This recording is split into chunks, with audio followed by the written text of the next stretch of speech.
There I am. Hey everyone, it's a patient toddler coming at you with another live stream, the usually weekly live stream that is occurring only bi-weekly or bi-weekly. Welcome everyone that has been waiting here for almost 4 minutes. I'm sorry for being late, but I really wanted to get this video that I want to show you up here into the StreamYard. So welcome everyone that is still here. I hope you didn't fall off the wagon during the time that I was not here and traveling.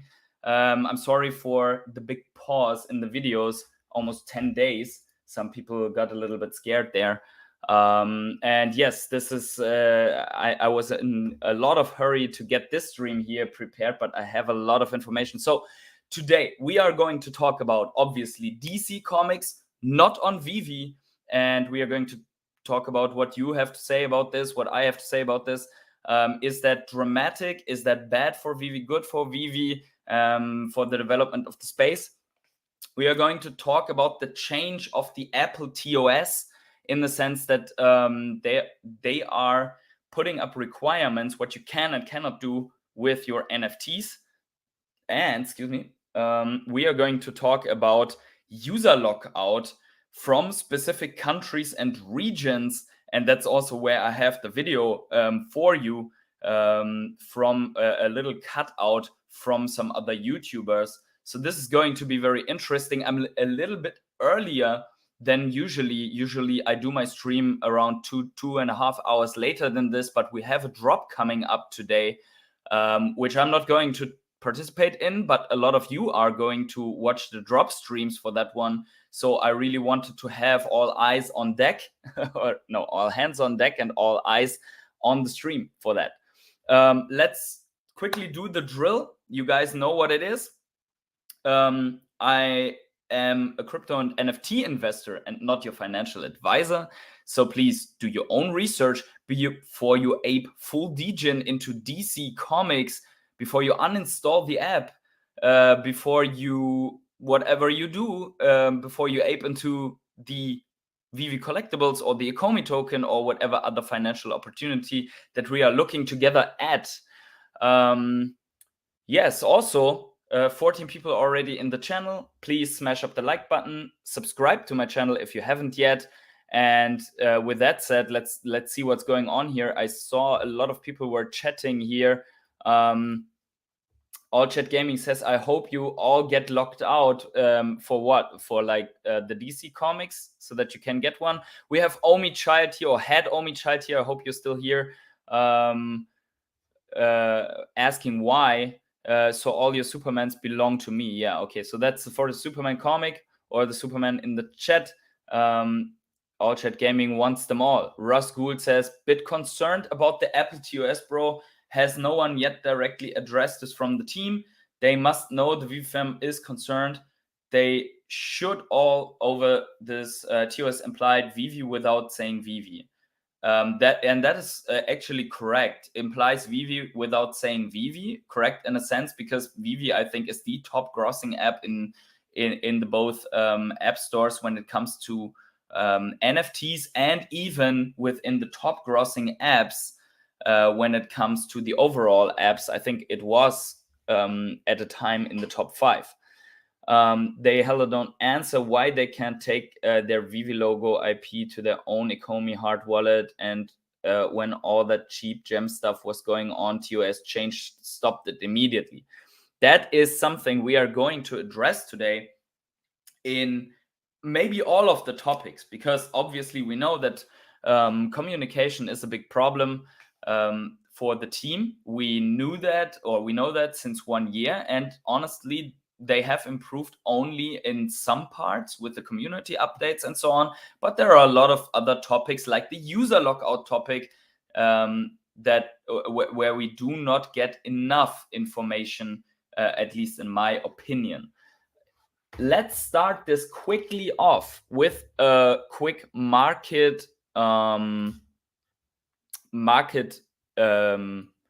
scan, or at least let's look at what is going on in the market. So let me quickly pull here off on my screen. I'm sorry guys for some couple of seconds delay, but I really want to make this right here. So there we go. Let's look at what is happening in the market. We had this, this is Bitcoin, what you're looking at. We had this huge descending triangle actually breaking to the upside as it seems right now. Breakout volume is there. Not enormous like this here, but it's definitely there. So we have some green candles. Does that mean that the bottom is in and the bear market is over? Obviously doesn't have to mean that. We have a nice 8% rally here. We broke to, I honestly expected that we will come down here and break to the downside. This didn't happen. We came up here. The question is, can we continue the rally? Because only if you look at this, this is still a lower high and lower low, at least sideways trajectory that we are having here. And I think before we really see things either taking off, but we could also see this type of pattern here, like this whipsaw type of pattern where we just go up and then boom, fall through. We could see this. I'm not saying it's going to happen. Maybe the bottom is in. I'm not closing myself to the opportunity that it's in, but we blasted right through this little accumulation resistance here. That's all I have to say. I'm not a big TA guy, but I'm looking at my things, my stuff, just so I know what's going on in the market. Let's look quickly at Ecomi, how Ecomi is doing. Yeah, actually, I always hear this. I think Randy covers this a lot, and he's always looking, we are outperforming this and that on the day. Guys, we are not outperforming with Ecomi anything for now. Year to date, we are down 80% for Ecomi against the dollar, because the dollar is on a tear. We are outperforming in the last hour maybe, but overall, if you are sitting in the dollar since 1 year, then you could now maybe make a move, and we all can DCA in. Let's see what's going on in the chat quickly. Apple ToS also made it seem like DC could pull Todd from Veve to DC ecosystem. That's very unlikely, I think, because there must be license contracts. I think they cannot pull something from Veve. Unless it's in the contract. Hey, Captain Veve, this is a YouTuber from the German Vevefam. If you're German, make sure to be subscribed to Captain Veve. He actually puts out some very good information on his channel. He has put out a video about Dan and David teasing the metaverse and what they have said. I will comment on this later, because obviously we are addressing 3 potentially negative topics right now. So we are going to save up the Veveverse topic for the last, so that we are closing with a positive one. And G-Money, what's going on? Welcome to the channel, and let's just check out what's going on. So lastly, let's check out Ecomi. Get this out of the way. Let's check out the Ecomi price movement. So if you are subscribed to the channel, and if you are following me, you know that I recommended to not come into this here, as some of the other YouTubers did, because they basically said it's the last chance to buy because things are taking off. As we see, we dropped right down almost where we were, and now we can slowly DCA into Ecomi. Also, we see the pump that Bitcoin had is not reflected in the Ecomi price. That also fits the pattern that we are observing since more than since not more, but since almost 1 year on this channel, which is that whenever the markets are green, OMI is actually not moving, or a little bit even red, because we have so many whale traders like John Cryptotherapy in the token. Let me just quickly ban this guy here in the chat. Thanks for the ban. Yeah, so for me, this is obviously fine, because I was already scared that we might see a rocket here a little bit. So for DCAing, this is perfect in my opinion. Yeah, love you too, Captain Veve. Yeah, so what do you think, guys? DCA or not? Cataclysmus, welcome to the stream as well. Good evening, fam. Good evening to you guys. Let me know where you're tuning in from if you're here the first time. We have seen this little rally, and the question is why. And the reason why is, in my opinion, first of all, there are a lot of traders in the space. They are reacting accordingly to a break of this pattern. The second reason why is this. UK lawmakers vote to recognize crypto as regulated financial instruments. This was very big news because it said crypto. They said Bitcoin and crypto, basically. In general, we had positive news in a bear market can lead to a little pump.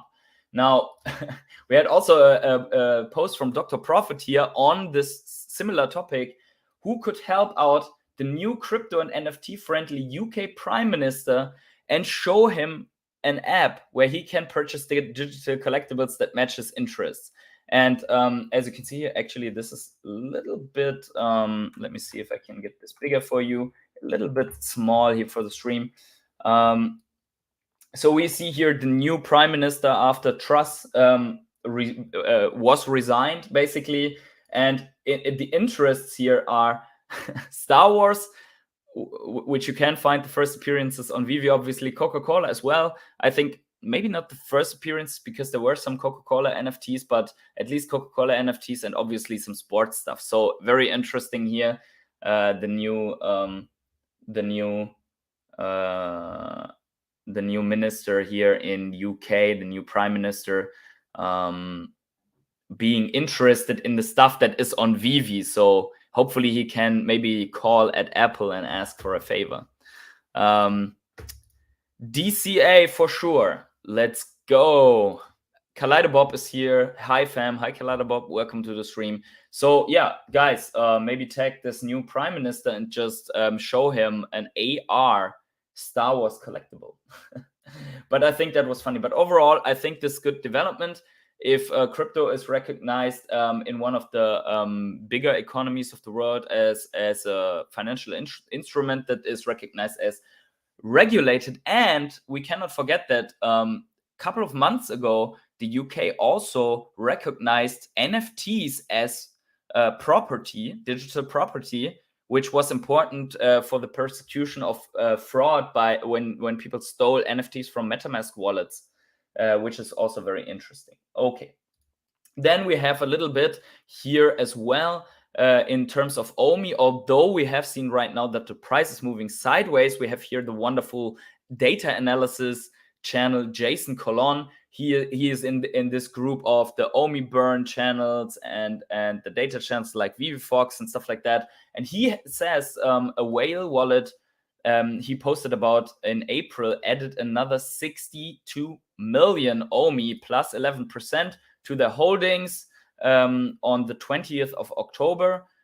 They now hold approximately 600 million OMI, which is a large amount of OMI. If we admit this is about 5 times what Randy has, and this is a good sign because I mean the fact that this is so stable is maybe manipulated. I think there are upper and lower boundaries of buy and sell walls, but as you can see, there are also people loading up. Right here it was. So this is interesting. This is an equivalent of $77,000, I think. Well, at least this post here. Yeah, so that's the on-chain analysis that he's doing.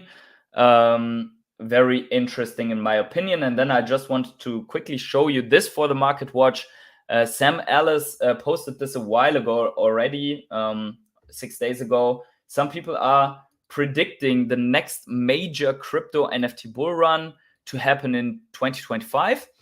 If it plays out this way, then 90% of the people we see here today won't be participating anymore in my eyes. Well, 90% of the people not participating anymore. I bet a lot of the people that are not participating in Veve in general are already factored in because we have seen these ratios drop by a lot. But then Reese commented something very interesting. Let me get this up here for you. Usually it's not the price that shakes out the last hodlers. It's the months of bland nothingness we have to sit through before we round out the bottom and the DCA investors start snapping up supply. I held conviction in the last one. You can bet I'm doing this and doing the same in this one. So this does not mean, guys, that you have to participate in every drop just to show that you are a patient hodler or something. But it certainly means that you are having a cool mind and a mindset that goes in the direction that, yes, things could only come back in 2025 or in 2024, let's say. And that we actually see this sideways action here, this grinding. I mean, since this waterfall crash, basically this all here, I mean, this seems exciting, but if we zoom out, this is almost not recognizable anymore, this little pump and dump scheme here. So this is already, guys, you guys that are here right now, you are already sitting through this grinding bear market sideways action since 170 days. That is something where I just say, give yourself an applause, because that's certainly big. So you are holding, you are still here, you are still coming to the channels, you are using the time to educate yourselves. But this, I mean, if we zoom out here, sorry, my mouse is broken, but since a long time, because I'm spending everything on NFTs. But look at this. I mean, since all this action happened, that what I showed you here looks like a big little nothing burger, right? A big little is good, like a nothing burger. Obviously, if we zoom in, everything seems like a pump. So, and there's one more thing that I want to point out here. Look at the volume down here, like here. This is something that we have to, you cannot see it, Jared. This we have to pay attention to, because usually a reversal is marked by the volume going up before something is happening. So this could be, if we go to Bitcoin, we see this, if we push this a little bit together here, we see this, we had this less volume when things were already crashing down. And then here, when it moved sideways, volume is coming back. The question is if this is still the volume that you really need for a turnaround, right? But on OMI, we do not see this. It's flatlining. Anyways, moving on. So you already see MetaLemon here. But let's first of all get into bad cow hodlers that don't like Vevefam are gonna rage how fast they sell out when all the red circles Twitter posts. Yeah, like you mean the comics.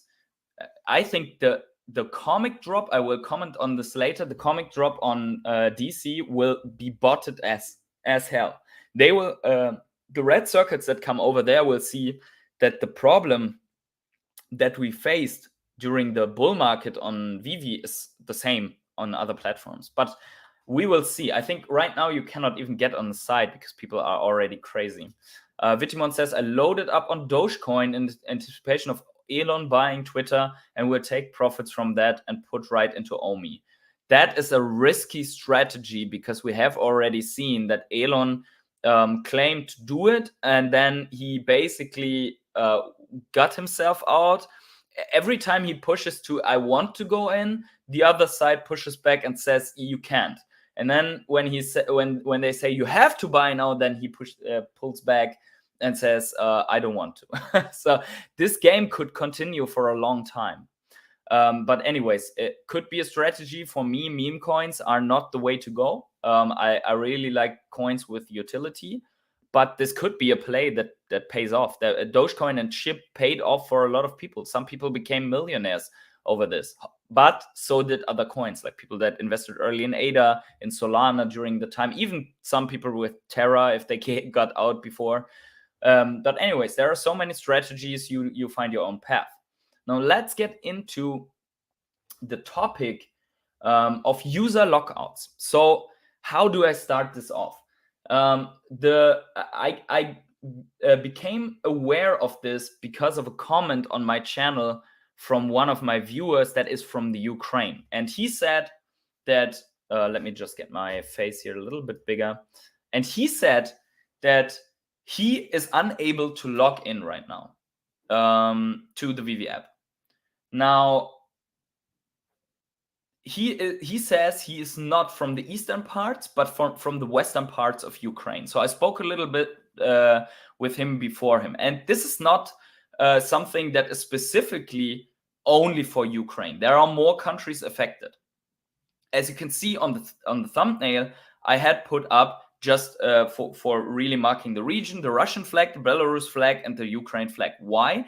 Because basically all the three countries are somewhat and somehow involved in the war, with either direct border and weapons deliveries to the war zone, or as parties. So what do I mean by this? Obviously, it's Russia and Ukraine, and then Belarus is basically a helping hand to Russia in that sense.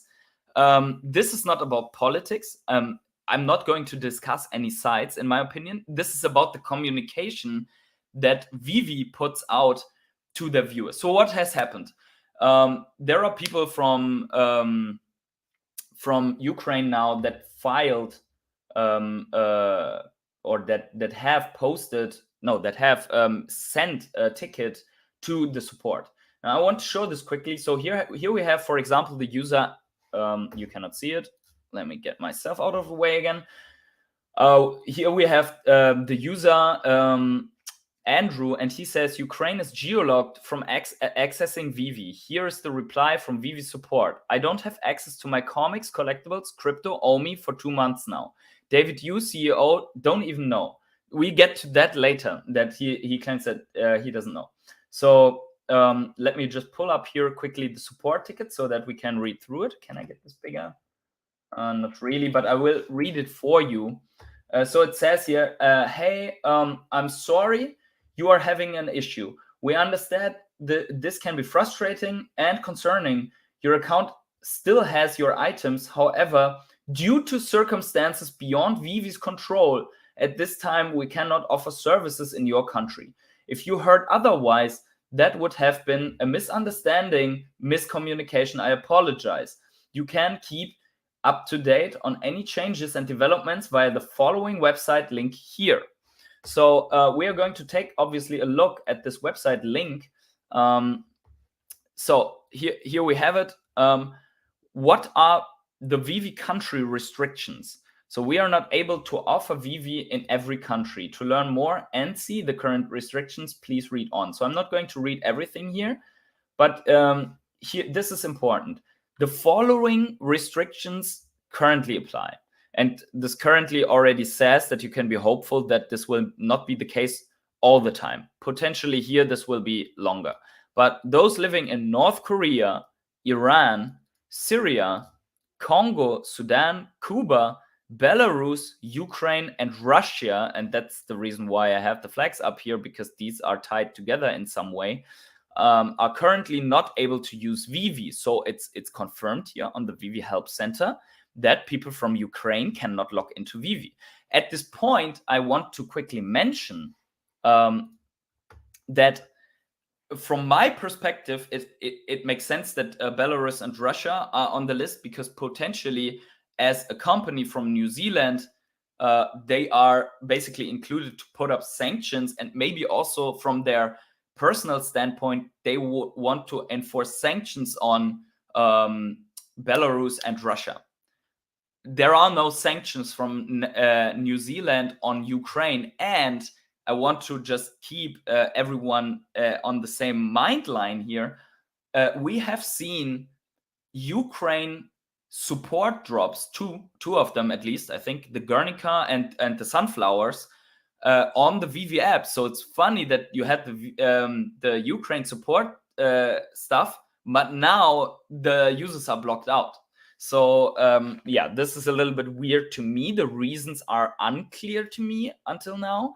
But we are going to obviously follow this, and I want to bring it to the attention because I also follow the line here of MetaLemon and Andrew and so on. We don't want to leave anyone behind. That accounts for all the countries and all the users, and there are certainly users that are affected in several countries without any wrongdoings, right? Without having any let's say mindset towards this war or any other crisis, or maybe North Korea. They want to participate in Veve but can't, right? So right now I want to address this because they have asked this and they have invested time and money to get an answer on this, and that was pretty interesting to me, at least. I will react in a couple of seconds to the other. So this is something that I will pull up here in a second for you guys. So as you said, David said there is no geolog, and I will, before I comment on this, I want to play the video for you. The video takes around I think around 1.5 minutes. It's I took it from the channel MetaLemon. So if you want to value the work that the guy put in and the money that the guy put in, please go over to the channel MetaLemon. You see this here. That's where I pulled this from. I will just make this a little bit okay. So now like this. That's where I got this from. Okay, so here, that's the name, MetaLemon. He has only 434 subscribers. He's active on Veve. He's producing Veve-related content, and he's doing some really good job here on the research. So I recommend to you to subscribe to this guy. Now, without further ado, let's just watch this video. And let me know what during the video and after the video, let me know what you think about this. So this is about the topic of user lockouts. And I have to say one more thing before. He which is not in the video, he went to the 69-hour stream of Randy Chavez, and he donated $5 asking the question why people are geolocked on Ukraine and what the team and what's the reasoning. And he got ignored the first time on the channel. So then he did this. He posted again, look at the amount and hear the answer. Let's go. See you in 1.5 minutes. Super chat. So I'm saying, what went on with Ukraine? Because I know that we had blocked Russian users because of that, the sanctions that were going on with them. But what was the deal that went on with Ukraine? You mean the users in Ukraine that can't access to Veve, or? Yeah, for whatever reason, they're geolocked. Really? Well, I was looking at yesterday data. It's I think. Let me open it up. They might. I was studying yesterday's data. I think they were pretty active. I mean, they're definitely on my top 20. Okay. I mean, unless they're having issue to access to internet. That might be possible, because he's not the only person that's asked me about this, and every time someone asks, like I have no idea. It's like maybe put in a support ticket. I will have a look at it. I mean, there's probably nothing we need to send in a support ticket on. The Ukraine fans are definitely on our very high up. And I just see activity happening there. Okay.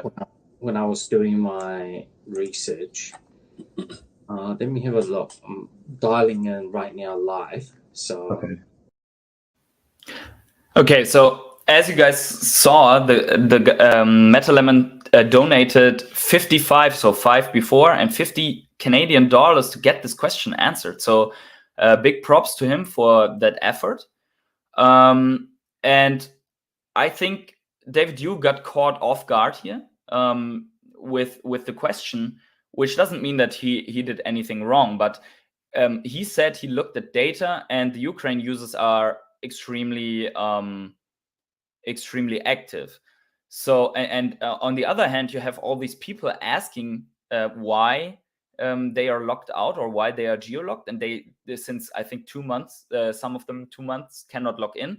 So there are obviously various reasons, but I want to bring that on. So maybe my first theory was that they imposed the geolock on areas which Russia claimed and basically declared as their territory, which then would fall under the sanctions, which is probably more complicated than we can elaborate here. But the user Andrew, for example, that I talked to in the beginning of the stream, told me that he is living in the West, close to the European country borders, so to the Western countries, and he shouldn't be affected by this. So for me, it's not really clear. And also, how can it be in the help center here that we have seen? How can it be written here that that they are not offering service in Ukraine? So basically confirmed, but David Yu saying that they are active. So one or the other side seems to be a little bit weird to me. Let me know in the comments below what you mean, or in the live chat. Also, guys, we have almost 40 people here right now. Please smash up the like button for the algorithm. Make some noise, please. If you are not subscribed to my channel and want to benefit from all the news that we are funneling in here, then please subscribe to the channel and tap the bell and so on. You know the drill. Now let's quickly look here at the chat. Yeah, so as Captain here already mentioned, David said there's no geolock. You heard it yourself. Anyone going for Superman drop in Palm tomorrow? That we will address in a second. I want to, but can you see? Okay, everyone is about Superman here. So here we go. John S. says, the only logical explanation is that Ukraine users who can access Veve do it through a VPN. It doesn't mean they can participate in drops. It just means they can access the app.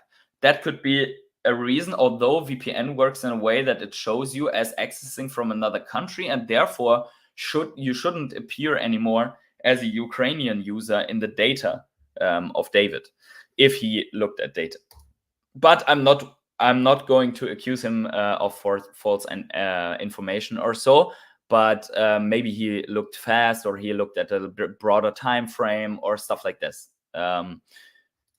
David was very surprised by this question. Means they are not aware of this, which is kind of strange. Yes, either that, or there is something buggy going on, or some technology issues, or whatever. But yeah, it's pretty. It's a little bit worrying, because either way, it's not a good look. If you say you looked at the data and everyone is active, that means that there's something else going on that locks out parts of the users, or yeah, you know. Arcade Collector, hey, what's going on, Arcade?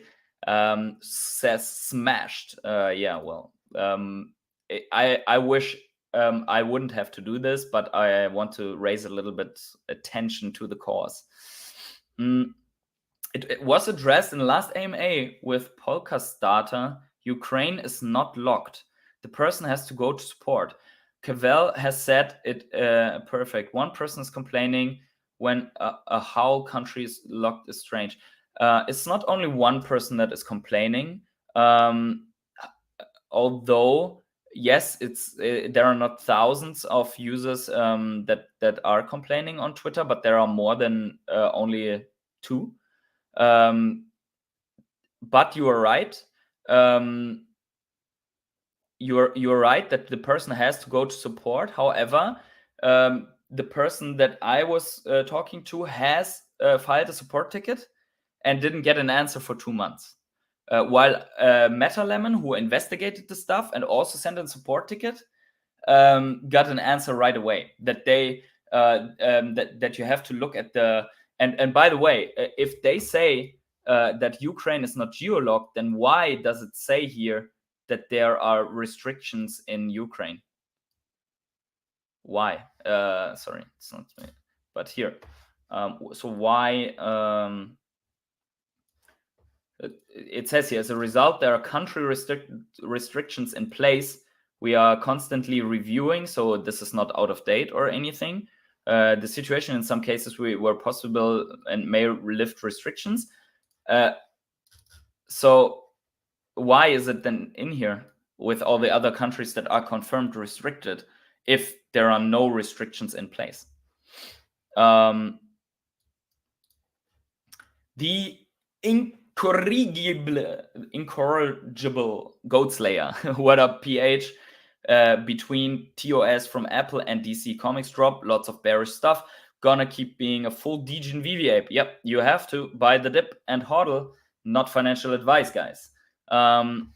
So yeah, as Big Oz also says, that's a question to answer, because there's certainly however you can interpret what you want into that situation, but something does not add up. Either it's wrong in here, and the guys that are complaining from Ukraine, I don't know, were banned for another reason, which I highly doubt, or it's right in here.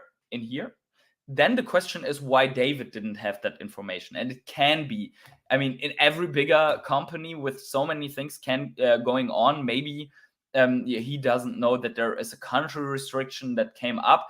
And then there's also the problem on, even if it's in the article, so why not provide an explanation? So here's what I would, as final words on this topic, and then I will move on. Here's what I would answer. I would give the reason why there might be a geolock from the support here in the article. Also, I would maybe put in brackets why, because of current war situation, yada yada, and provide also in the support ticket an answer like, you don't have to worry. I know that you're caught up in the circumstances. This can take a longer time. Please be prepared that this can take months to resolve. But we're doing our best. We are bound by legislation, blah, blah, blah, because then people would be, I would be more calm if someone would tell me that there is an end to this, right? But anyways, that's it. Energy, welcome to the stream. Good to have you here. Let's move on to the next topic. So that is that we are not going to have Superman, DC Comics, whatever DC Comics, potentially on Veve. So as we can see here, there's a post from the platform Palm NFT that integrated with DC Comics. Just before we start, there are more comments that came in now. John S. says, what if David has data which cross-references account names by registered location, VPN, IP, name, registered address, just trying to find a reason without accusing anyone of misinformation? Yeah, I think that's very valid what you say. Without accusing, without misinformation, obviously, it's not my wish to accuse anyone, right? It just doesn't add up. Now, to your point, VPN, IP, name, technically it's like this. If the person from Ukraine already KYC'd, then they KYC'd their account on Ukraine, right? So, for example, my girlfriend has an Italian passport, but she registered the account for residency in Germany. So the passport doesn't matter, but where the residency of your country is. So let's say they would come from Ukraine to Germany, which a lot of people are coming. Maybe they could file a support ticket and register the account in Germany, and from then on use it again. So maybe this is done. If you go into the profile information, you'll find a country below. Maybe it's only done by this. Like, you look who has Russian inside, bam, banned, right? Because of sanctions. Could be this way. I doubt that it's by the KYC document. I think it's about the provided document of residency. I'm currently sub to MetaLemon, puts out solid content regarding Veve. Yeah, so guys, if you haven't heard that before, sub to MetaLemon for putting out this incredible effort into saving the, I think, around about 1,000 to 1,500 Ukrainian users, and also the others that are affected by this restriction. Dave Nelson says, hey, thanks for the content, bro. Do you know if credit card or debit work on Palm, or is just crypto based? I need to go for that Superman. Everyone is going for that Superman. This drop is going to be botted as hell, I'm pretty sure.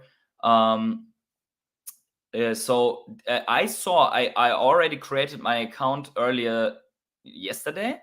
You can only participate by credit card, if I'm not mistaken. At least that's what I saw in the regular market. There's a dollar price, and you can purchase directly with credit card. I think you can upload funds, and as far as I'm not mistaken, you don't even have to be KYC to get the drop. You only have to KYC then to be able to sell on the market, if I'm not mistaken. That, however, please do your own research on this and don't accuse me if it's not true. But I saw this information. Rishi Sunak, New UK PM, he is a Coca-Cola addict. Yeah, I covered this earlier before that Dr. Prophet has posted his profile. He's also a Star Wars fan. So yeah, just to get back on this one. Right. Doubt whether he'll mention Veve as Prime Minister questions, though. We need to get him to mention this. Richard Rezo says it's only credit card, I think, no crypto. Right. That's what I saw. Okay, guys, let's dive into this. We are already halfway into this topic. So basically, Palm NFT and also DC posted on this.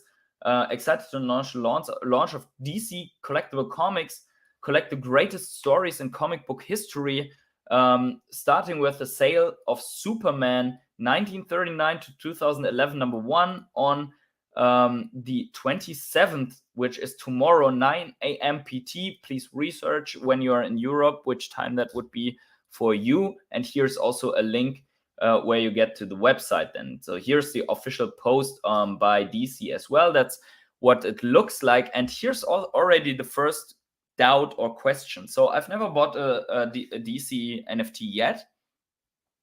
As far as I've read so far, you'll get a slab of the comic, and then it points to something where you can then read the comic.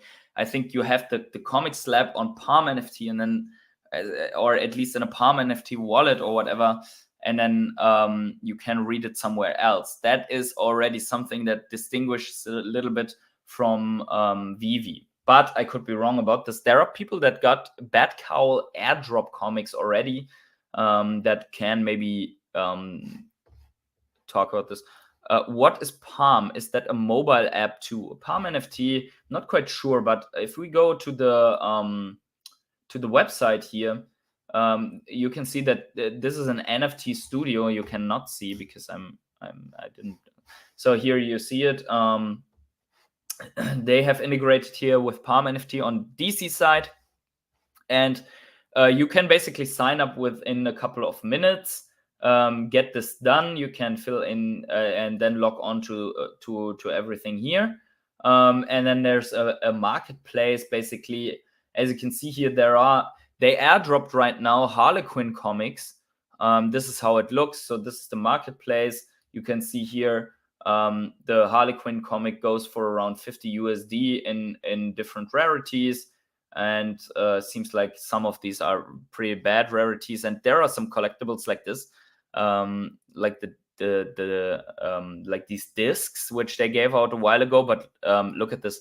There are 70,000 owners of this, not even edition. The mint size could be more, but there are 70,000, so pretty diluted. I know we had a comic drop with 70,000, but in 5 different rarities. This disc. I mean, they look good. They look pretty good. But I just wanted to show this to you. So I'm not entirely convinced, but obviously there is no need to go full degen on Veve and say I'm not going to buy just because DC did it on another project. I mean, this is still the first appearance then of the DC comic. I recommend, without giving financial advice, but I personally will try to go for the drop. I'm probably not getting one because everyone is going to go crazy about this one, and they're doing some marketing around it. So yeah, let me know in the chat if you are going for this drop. I mean, it's going to be $10 powered by credit card. Obviously, all the crypto maxis will not like this too much, but it is how it is. But this is how the marketplace then looks like. if we get into this comic, we can also look at this. So this is already another story, right? This is like the commons on Veve of a lower edition comic, and they go for $10 each at the moment. Apparently, we can click buy here, and then you're forced to create an account or log in. Yeah, but that's basically it. It's appealing. The graphics look good, but nothing more than that. I still like Veve quite a bit more. The discs were free to mint, and every account gets 2. So yeah, so that means there are 140,000 of these if every account got 2 at least. If you consider that, yeah. So, and they go for $12. So put this into context with Veve NFTs, which have lower scarcity, go for, or higher scarcity but go for lower prices than $12 right at the moment, like some of the stamps, for example. Goldslayer says, I think it's gonna be botted out. I'd love to, but I think it will have to be secondary market. Really wish this would come on Veve. I really wish that would be the case too, but here is the thought that I wanted to put to this.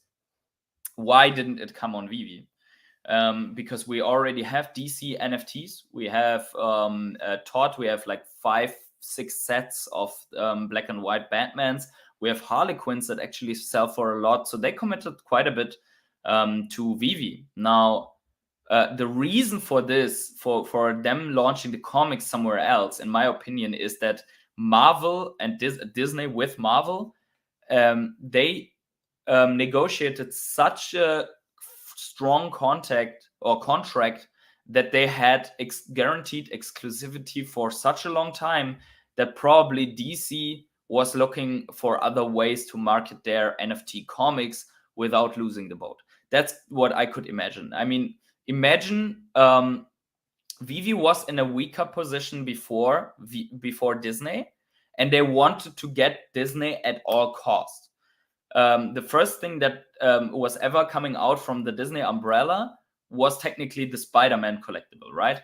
So before that, they had DC on board, but they really wanted Disney. And it makes sense to trade in parts of DC for get onboarding Disney with all the licenses. I mean, you have to see that Star Wars, Pixar, that Marvel, everything belongs to Disney, and there's potentially more coming.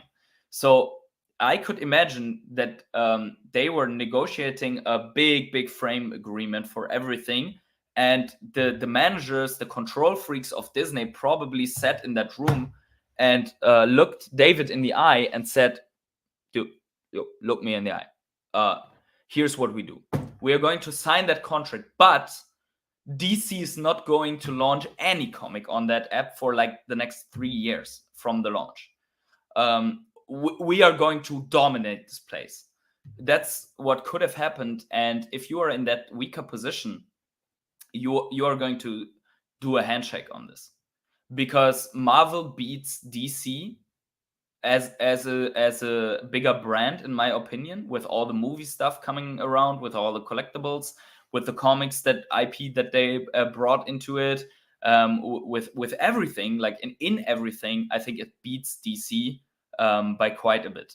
So I would have loved if we would see both of them, and that they capitalize more, if they bring DC fans in that might try out some Marvel comics, but apparently it didn't happen. Do we have to be sad about this? No, in my opinion, not. Why? Because we cannot get all the brands. If we would get all the brands, we would not have the same market share as if there are other projects with other brands and other channels and means and corporations. So this is like, if there was only one supermarket branch, you would never be able to purchase as many articles. And let's say tomato soup, right? You go to for the US guys, you go to Walmart and you have 50 tomato soups, right? Or 100. You go to or tomato sauce. You go to Costco, it's another one. You go to Target, it's another one, right? Same accounts for Europe, like this European supermarket. Okay, so if we imagine this is also why I'm not celebrating if other projects are failing, like Recur I think it's funny if they put out stupid stuff or are considered a rug pull, but in the end, it's harmful to the overall market, because imagine they find a way to onboard 1 million users on Recur. And these users find all the degenerates with a red circle on Twitter the moment they type in Recur and come into Veve. Then that's good for Veve, even though the Recur onboards a lot of users, right? But if they all die and are considered a scam, there is a high likelihood that people are more scared of Veve than saying, oh yeah, there's only one project that does it right and they have all the brands. No, what we want is that there are many, many projects that do well, that give competition for Veve, and therefore everyone benefits. This is in these early stages of markets. This is where the tide raises all ships. Even Veve as the market leader, as dominating that collectible space, right? This is like what happens when Bitcoin goes on a parabolic run.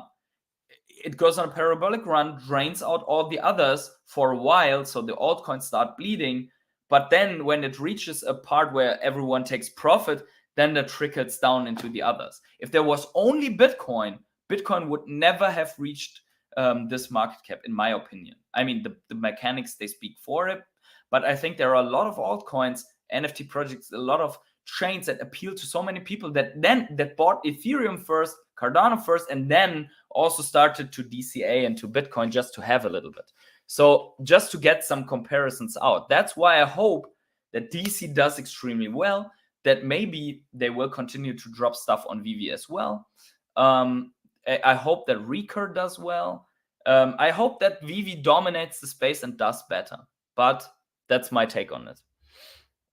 My average buy was 0.002, 50% down.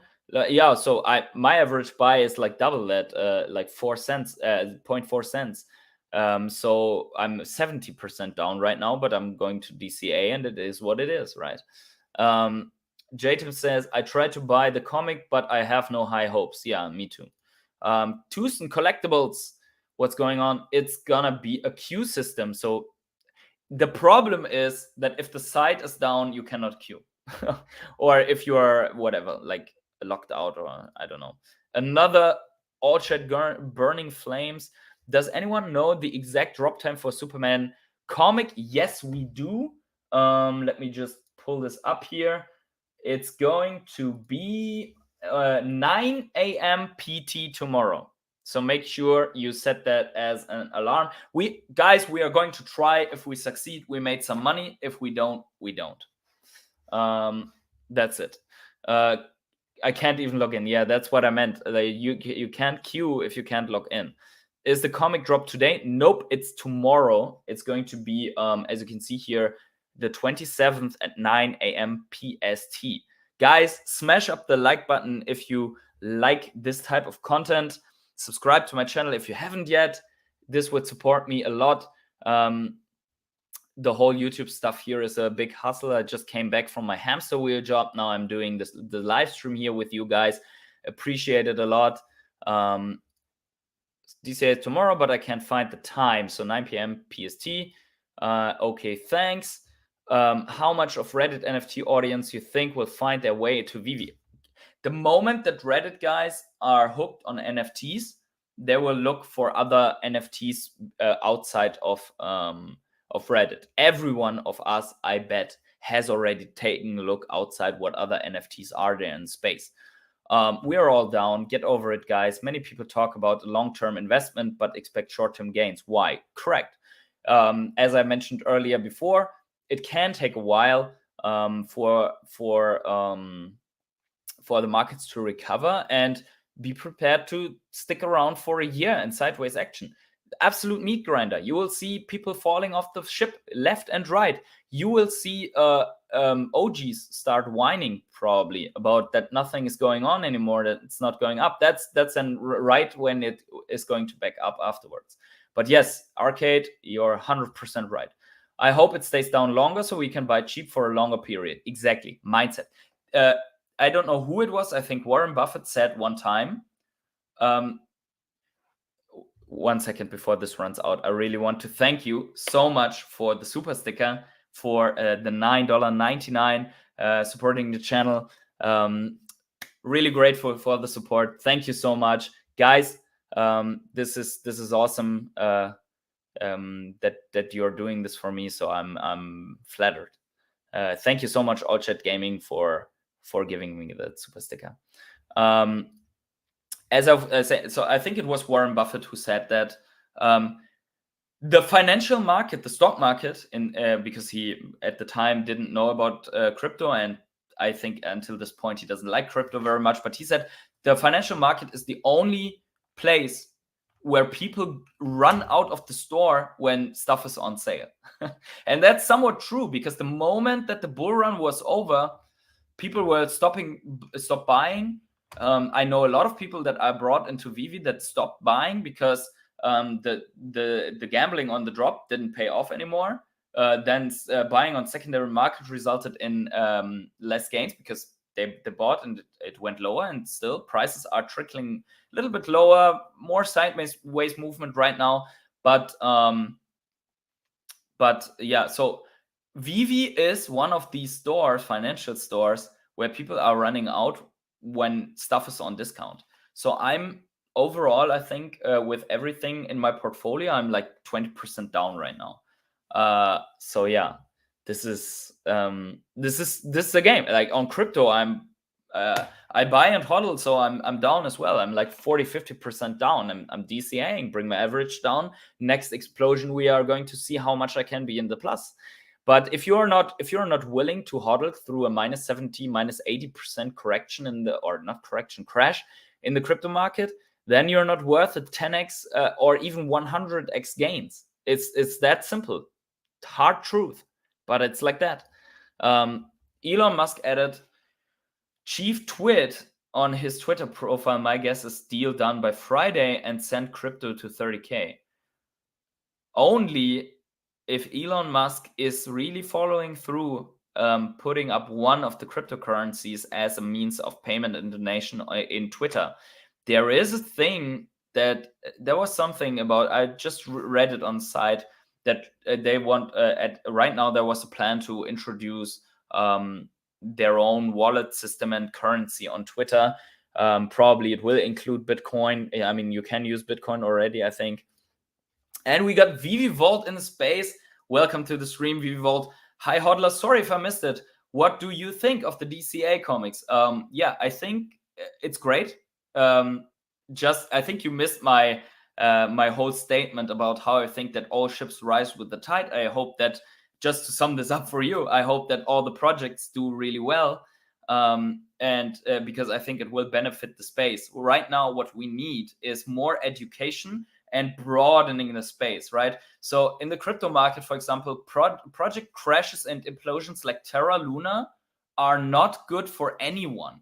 So you can see that I wish Terra would have, obviously for us, for buying, right? The buying opportunity is good, but I wish that Terra wouldn't have had imploded like this, because this was a bad look for the space. It brought some other projects in trouble. There were exchanges going down with it. People lost money and lost trust in the space for a very long time, if not forever. Now, if crypto projects fail and people put a lot, let's say the drop goes through tomorrow and each of these comics is worth $1,000, then there might be some people that spend $1,000 on this because they say, hey, the physical ones of these sell for millions. Okay, so they expect a return after many years. Now, if this implodes and fails, in my opinion, this is bad, because then these people will go away. But if they do well, they will look, hey, I did well on DC Comics. Where can I get the Marvel comics? And then they are in a second in Veve. So it benefits us all, in my opinion, if they do well.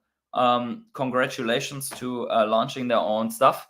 I hope the best for all the crypto projects and NFT projects out there at the moment, because we are not even close to saturated, in my opinion. I mean, people are still fighting over Bitcoin and Ethereum, which means that the rest of the stuff is really underdeveloped. And I've put out a video a while ago that I called the Gandhi. I called it the Gandhi life cycle of a disruptive innovation. So crypto is disruptive, NFTs is disruptive, and the premise for this is that this disruptive innovation needs to be threatening to established systems like the traditional financial system. So crypto with DeFi threatens the system. The NFTs disrupt the current space of whatever, collecting everything that has to do with authenticity. So what did Gandhi say? First, they ignore you. Okay, so crypto has been ignored 2009 until something. NFTs have been ignored 2017 until the last bull run. Then they laugh at you. They laughed at Bitcoin in the last bear market. And they are laughing at NFTs right now. Ha ha ha, monkey JPEG is going to zero, blah, blah, blah. Ha ha ha, this stupid digital stuff. No one will ever like this, use this, whatever. Could be, but they said this about the internet as well. So they ignore you, they laugh at you, and then they fight you. And the fighting stage is happening in crypto right now. And with NFTs, we see maybe beginnings of that, but we are not there yet. And then the last statement is, and then you win. First they ignore you, then they laugh at you, then they fight you, and then you win. So crypto has to pass through probably another 5 years of fighting. They are fighting the SEC. I mean, you see it. SEC went after Ripple, went after Kardashians because of crypto. They went after Bored Apes right now, but more because of the coin. So it's the crypto related. So in my opinion, that's how things work. So the Gandhi cycle is true, and it also shows that we are approximately one cycle behind crypto with the NFTs. So we are, in my opinion, very early, and these here are symptoms of very, very early stages of signs of early stage. Like companies are trying out stuff. Where can I launch my collectibles? There's not enough space for everyone on Veve, so we need to go somewhere else, yada, yada. Yeah, thanks for the content. Thanks for your support. Everyone's support. Smash up the like. I have to say, though the predictions do not make me happy, 1 cent for the next bull run is not even the former all-time high.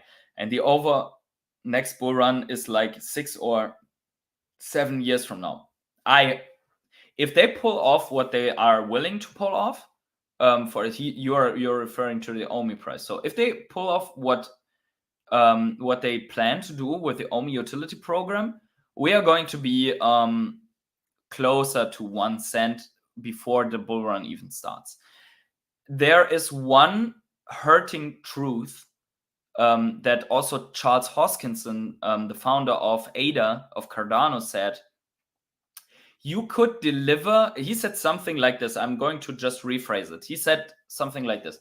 You could deliver grandma, taking a robot that takes care of your grandma, helping her crossing the street in a bear market, and still people would sell your project. Something like that. Don't quote me on this though. And it's true. You can deliver whatever you want.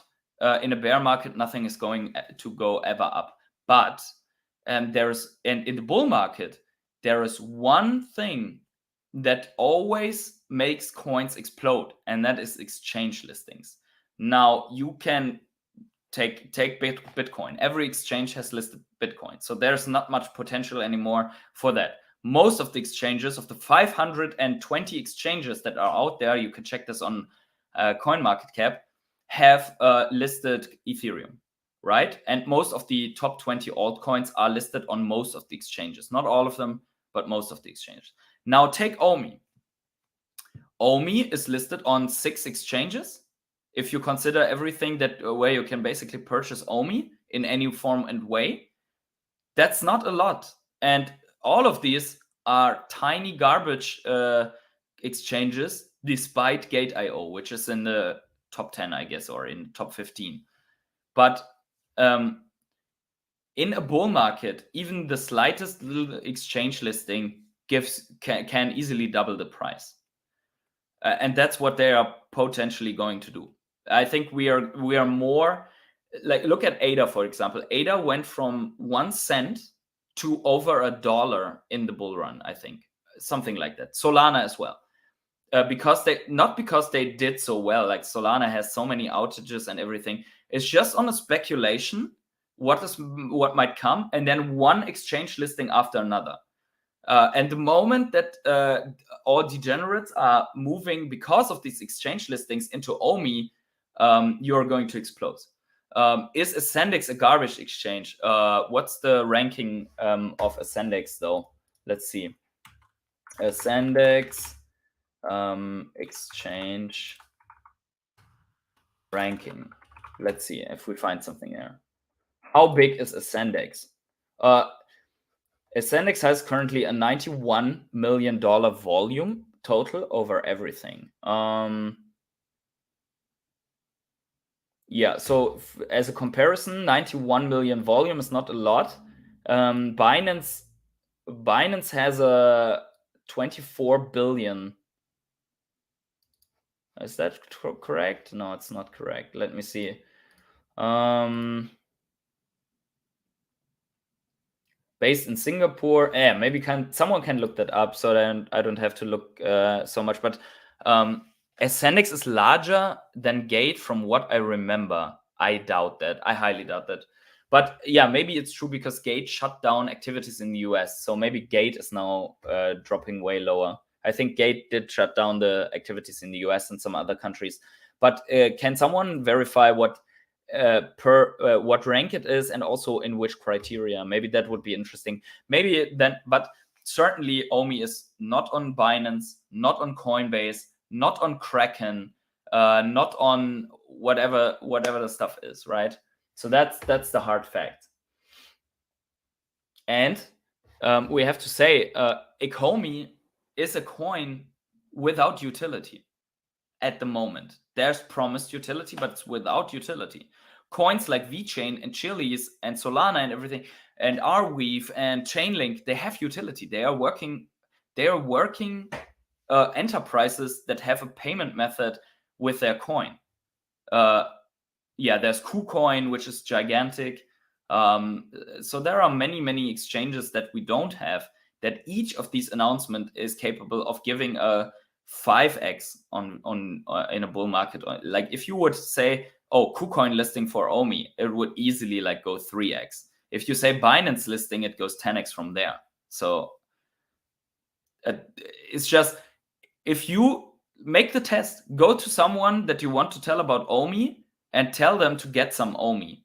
They will have trouble to find the right exchange and how to do it, because they are not experienced. Like, we always live in our bubble and we think it's so easy. You just go there and buy OMI. But we did already all the hard work so much time ago to get to OMI. Like, I know that I had to search first to see how I can make an account on Gate.io, and if that was the right exchange for me to get it. I think Bitforex is bigger than Ascendix even, where also I think that one is also pretty big. So Gate.io and Bitforex. I think Ascendix not so big, and Ascendix got hacked one time already. So the people prefer the exchanges that did not get hacked. I personally prefer the exchanges that did get hacked because they are more cautious now.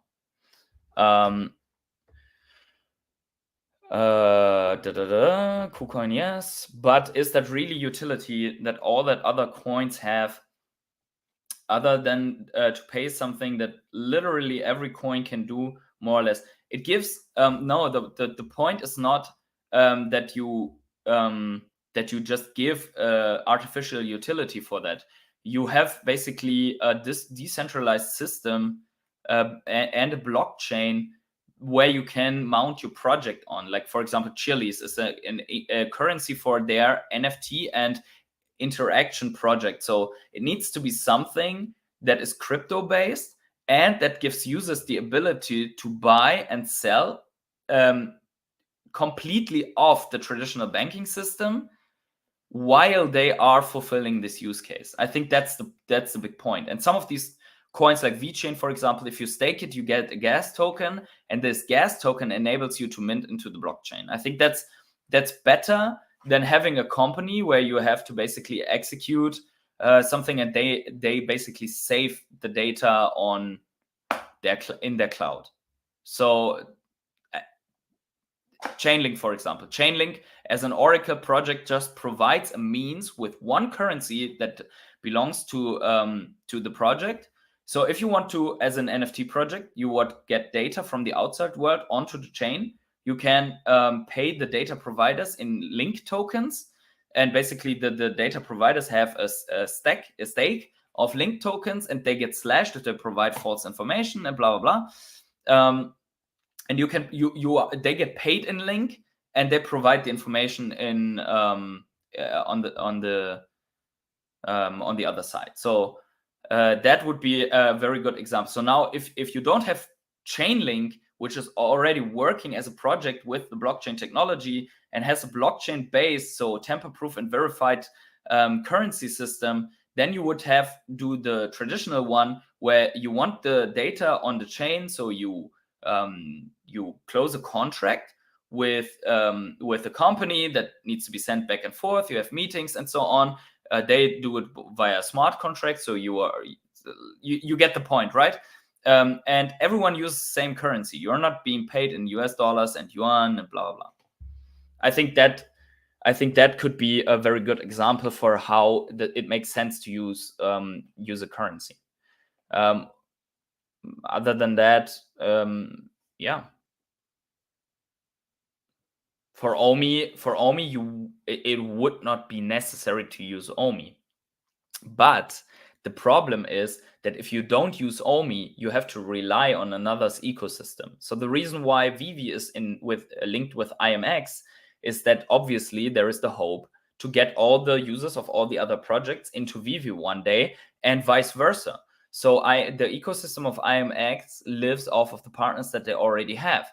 I know from the AMA that the dream of David Yu is to onboard as many users or as many projects of a certain specific category, on Ecomi, and basically with this create an ecosystem that works in the same way. So he certainly thinks that he can make Ecomi a chain that is their own ecosystem without having to mint onto the chain. David Uliner, well, that's an accusation, and heavy accusations need heavy evidence, or strong evidence, let's say. So yeah, picture an MMO game with all items being NFTs. I'm thinking about a game like Star Citizen. The developers would need to use an existing chain, but what would they use? So an MMO game with all items being NFTs. So they would have to create a wallet infrastructure so that every user that creates an account automatically has a wallet. So when he gets a drop somewhere, so slays a boss and gets loot, then this would be NFTs that are minted into the wallet directly. And then there needs to be a secondary market where you can exchange those NFTs. So there are two options. Either you create your own chain and do it that way, because then you have full control. Because what happens if the chain doesn't operate, like Solana, for example, then your whole game is screwed. Or you could take Ethereum. You could then you would benefit from that ecosystem benefit that I've talked about. Or you can take Polygon, for example. You could take IMX, because with IMX you have the ecosystem benefit of being together in an ecosystem with other gaming projects. So yeah, I think that's there are so many options, and I think people are trying to figure out what's the best approach. Live where? I don't know. Me? I'm live from Germany. Twitter could be cool, PhD, if you could live react. Twitter? What do you mean? What do you mean by that? I don't understand. David, you lie where? Twitter Spaces apparently. Oh, yeah. The problem is that I'm on StreamYard, and I cannot. I think I will not have sound here. We can try it out. 1 second though. This is DC, so maybe we can. What's the space? Where's the space? Is there a space? Maybe they shared it here, something with the notification. Oh yeah, there it is. Let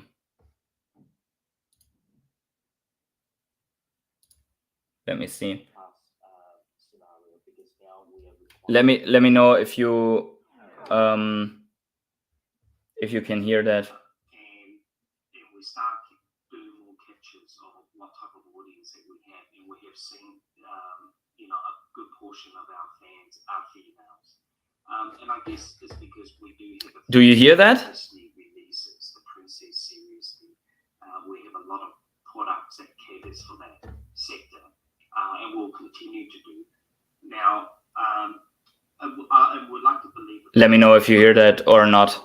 If David Hughes talking right here in the space, so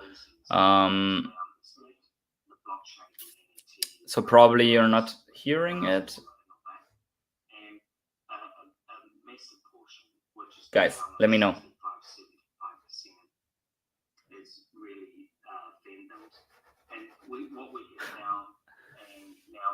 It's low. Okay.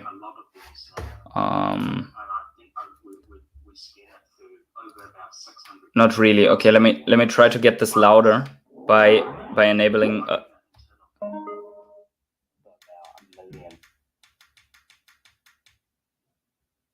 Okay, now he stopped speaking.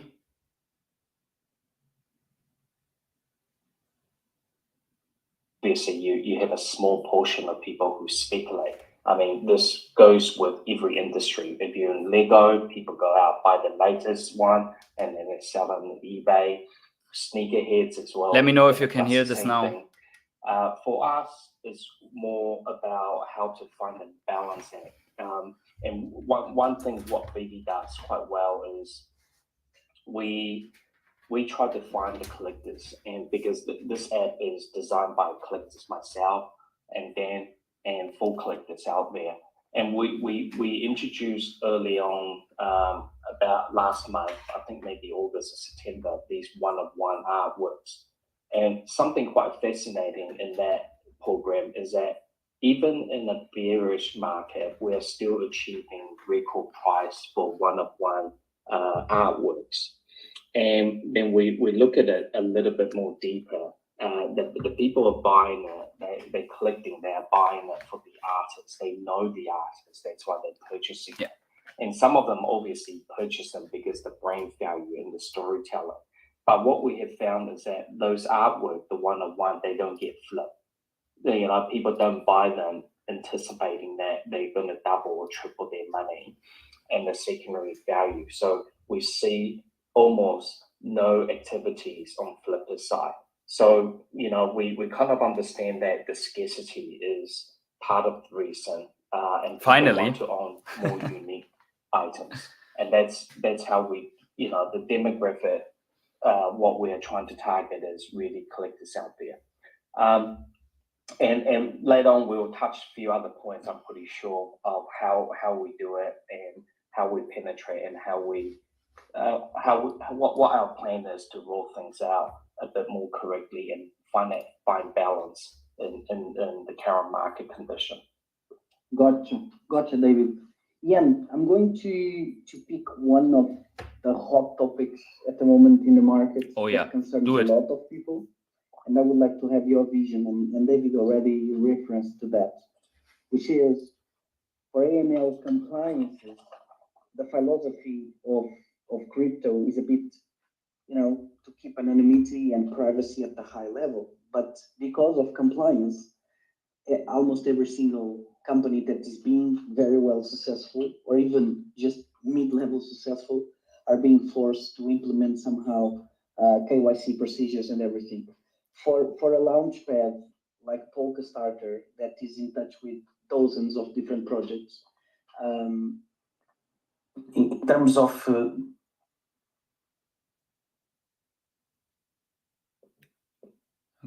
of marketing, how do you see the impact in terms of the customer journey and before we jump into the onboarding process, but how do you see the impact in terms of marketing from Web 2 to Web 3 of these KYC procedures in the middle? Yeah, sure.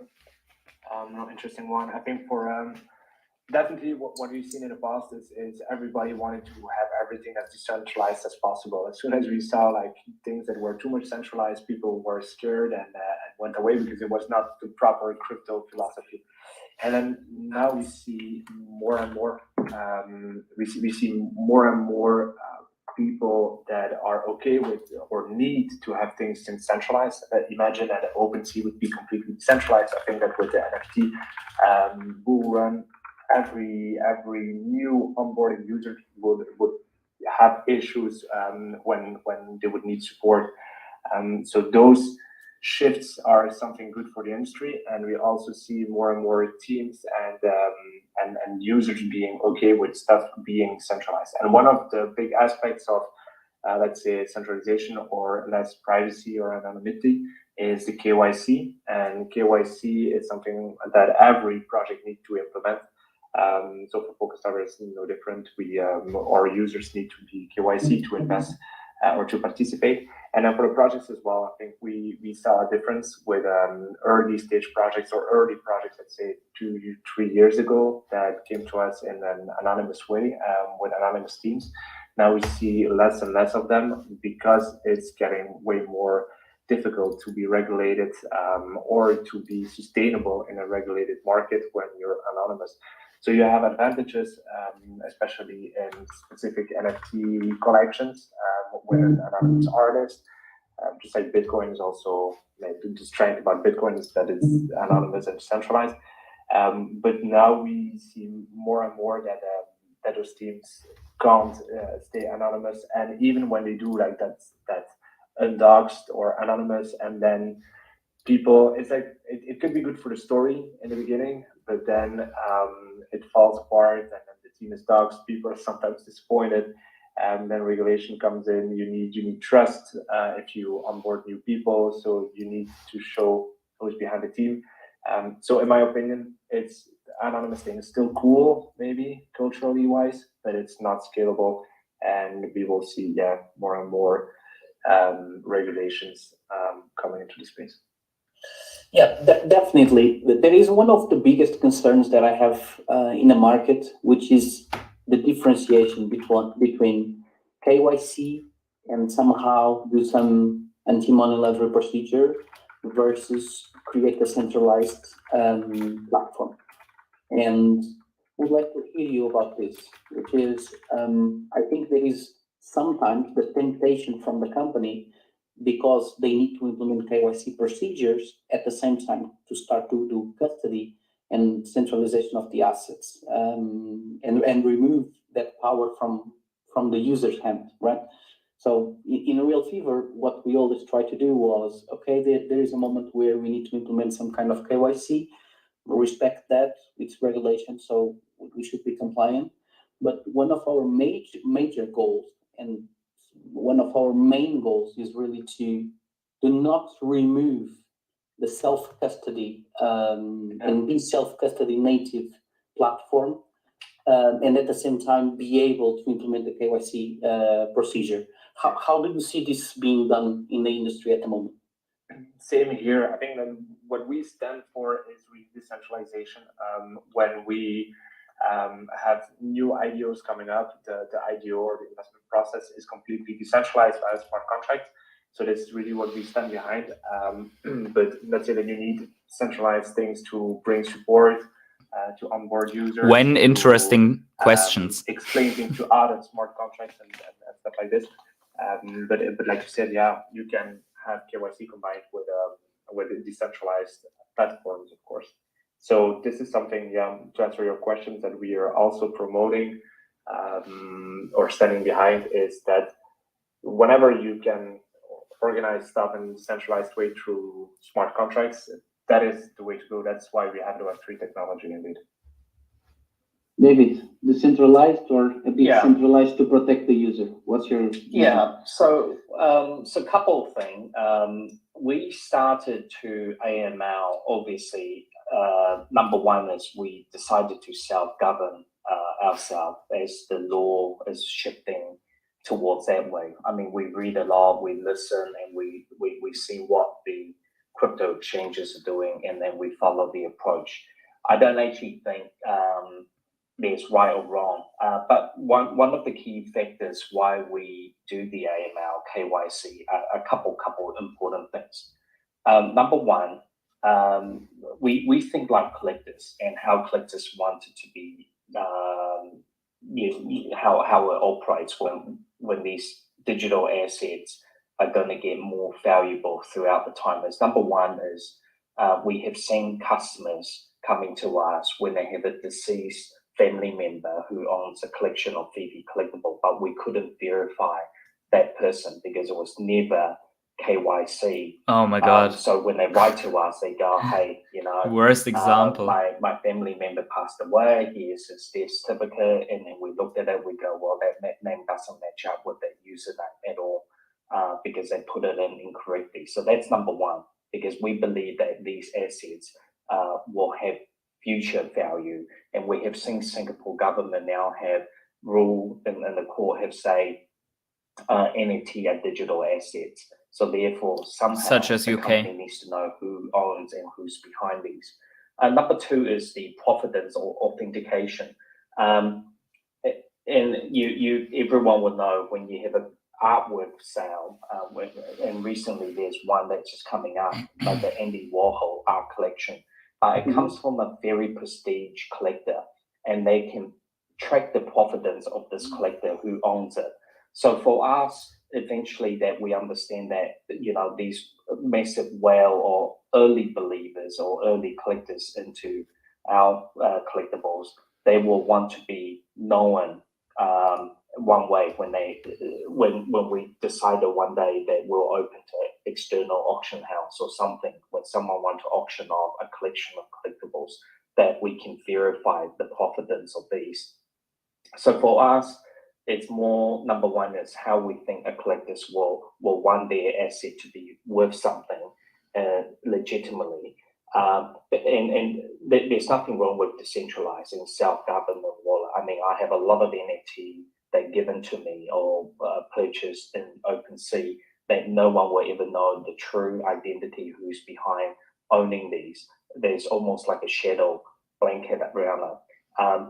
So, I mean, and same as physical, I mean, you probably own an artwork that no one ever knows you have it, and now you have it. But the problem is when you go to the secondary market to sell it, because you're not known collector in this field, those products, the auction house couldn't take it in. So they still do KYC in the real world. So we're taking the approach from different. Number one is self-governance. Number two is that we found a need for our audience that they eventually want to pass these collections down to generations. And thirdly is really the how we add authenticity in the value of these digital assets. We need to know who owns it, and people want to know. But in regards overall, decentralized, it's not the main thing. We go for where the collectors want it to be. And one other very important thing is that let's see if it comes up. Brand, affiliations. Some of the brands that we associate with or we issue these collectibles are public listed companies. So we do have to ensure that we keep. That's the real reason. You know, keep up with the regulations and ensure everything we do it's all proper. Big companies don't want decentralization. I understand that, but let me ask you one thing regarding to AML KYC regulation. It's like if I am in a physical street and I want to be a collector of whatever pack or whatever toy or whatever physical collectible that is being on sale in a local small store in the middle of the street, I just go there and I use like $10, $20, even $500 if I want, or $1,000, and I buy it, you know, to offer Christmas to the children around my family or whatever. And I don't need to identify myself, or I don't need to do a KYC to buy a $10 pack, into a small store in the middle of the street. Don't you think sometimes, or don't you have this feeling that sometimes the regulation is a bit abusive because there is a misunderstanding between the real value and the intrinsic value of a collectible versus a traditional crypto asset that should be treated as a financial asset? Yeah, I mean, yeah, right now I think how the regulators has bent off this whole industry is putting all the digital assets as one. So right now everything's been treated as one category. So Correct. I think in years to come, there will be a different type of regulatory. But this is no different than you setting up an eBay account on a marketplace. eBay will want to know who's the buyer and the sellers, and that's why they have stars on the ratings, because people who advertise something, they don't actually own it, and sometimes you're buying it and they don't even physically send it to you after you pay for it. And I'm pretty sure, like any company out there, there's all these issues, because that's what happened when you have a peer-to-peer network. And I think just over a period of time that the regulatory requirements will probably soften, or will have a more clear direction where we should be at. Until then, I think a lot of the industry players, some of them don't do KYC, some of them take up, and there's no right or wrong, and I really embrace that. Every platform take that approach, because it does hurt their business a little bit, because there's people who don't want to be known, there's people who don't want to go through that process. So yeah, it's definitely difficult. Yeah. I just have the feeling. Sorry, Jan, I'll give you the word after. I just have the feeling that my eBay account is from 2003 or something like that, and I don't have any memory to sell or buy assets in the secondary market. To have any need to put there my passport or citizenship card. Even on Amazon, when you buy stuff, of course you need to put your name, your address, but you don't have to put there your passport, KYC, your passport, your citizenship card, or even an utility bill as a proof of address. So my question is, if every time, and I'm just brainstorming with you, if we implement, for a digital collectibles perspective, a mandatory KYC, are we not recognizing that we are dealing with financial assets instead of pure collectibles? Yeah, so one of the things is, because eBay doesn't actually, it's not a custodian of your money. They're not actually holding funds on behalf of you. They are bringing a network of buyer and seller into a marketplace, where we are conducting and holding funds in a way, when a buyer and seller, we debit and credit their account within our platform. So we need to know the flows of the funds.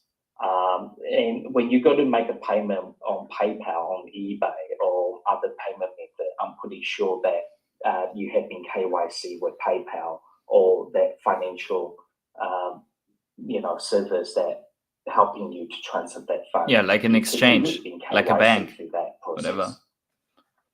Yeah, your thoughts? Yeah, in my opinion, the advantages of KYC will come down the line, and the big issue now is that, like you said, like that David said, that every digital asset is considered the same. But I imagine in the future we will see that we also need like more utility to, or like more services to our digital assets, like we see with wallets. Different categories. Not especially different categories, but you will see that you have your NFTs, and then today everyone is storing his NFT, his or her NFT in a wallet. But then if the wallet is a custodial wallet, then you need to KYC on the wallet to prove that the wallet is I mean, yours, it's not I appreciate that he asked same with marketplaces. But what I there are more pressing topics. Your NFTs, or you're gonna need services like custody on your NFTs, and then you will want and need to KYC, or you need like insurance services on your When NFTs, Apple which question, in the future, which is the same on the traditional collectibles. Then you will need to KYC, and you will see the added value of KYCing for those collections. But just like you said, with the example of buying a toy for Christmas for a friend, that is something that you don't want to have an insurance on, that you don't want to put custody on, that you just buy for gifting. So there is no need to KYC, just like you said. And then also, like, coming with utility around the NFTs, you have utilities, the utility for collectible NFTs are most of it is a collectible part, of course, but also like you have a community part. Imagine that you can attend events, or that you can go watch soccer games because you have a specific sport NFT that gives you grants you access to every game. Yeah, then right. You will see the utility of KYC again, because you need that utility attached to the NFT, and there the KYC would come in handy. So it depends, indeed, it depends on the type of NFTs, and I hope that regulation will see this in the future as well, and link it to utility and services of the NFTs. Yeah, completely agree. I'm going to pick that fantastic buzzword, which is utility. So every time everybody pitches whatever project, it's like it's utility everywhere, and if you don't show up some real good utility, it looks like it's a red pool or a scam or whatever.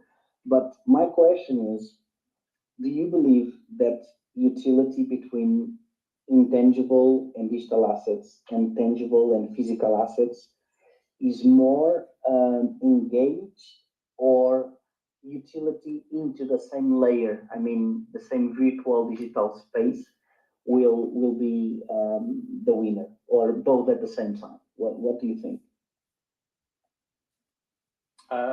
Yeah, from our perspective, the number one, the utility really came in as a new layer, because I guess people are buying these digital assets, and a lot of people are buying them didn't understand what they're purchasing.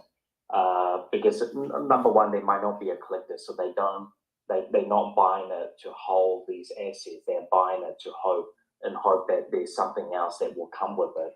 And from one project to another, I think last year everyone was going, well, my project is better because I'm going to give my users this. I'm going to give my users this additional. And this utility work, really risen up. Our approach is really, number one is users wanted something that's more tangible as well, apart from just able to own that digital JPEG. And that's why a lot of people who don't believe in the digital collectible NFT side, they sit there, they go, well, I'd rather buy a physical statue, or toy, or a comic book, because they don't see the significance of collecting in digital. So, and also we saw a lot of talents out there making their own project and running their own communities. For us in Veve, we understand what our users want. We do hear our users want more utility around and being rewarded as a collector. And what we need to ensure is that we don't just be an audience of people who just want more and more and more. We really want more utility, and we are learning, and we are developing our own utility program. For example, we recently decided, well, I kind of decided myself that the gold and silver Veve logo holders will get more. It is something that we run internally because we own that branding, and we wanted to use that exercise to show our brand partners, what we could do when we run a program. And it is still in a quite. I have no logo, so not for me. But definitely we hear more and more users, collectors out there want more than just the NFT that they first purchase of.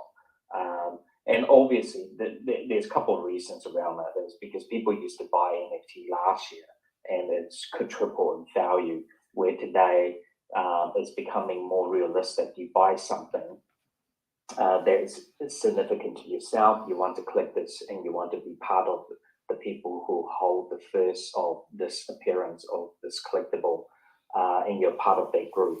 And now people go, apart from that, we want a little bit more special by holding these. So that's from our point of view. We're still in the very beginning in the beta program internally to learn around that and to see how we can launch something that is successful and what people want.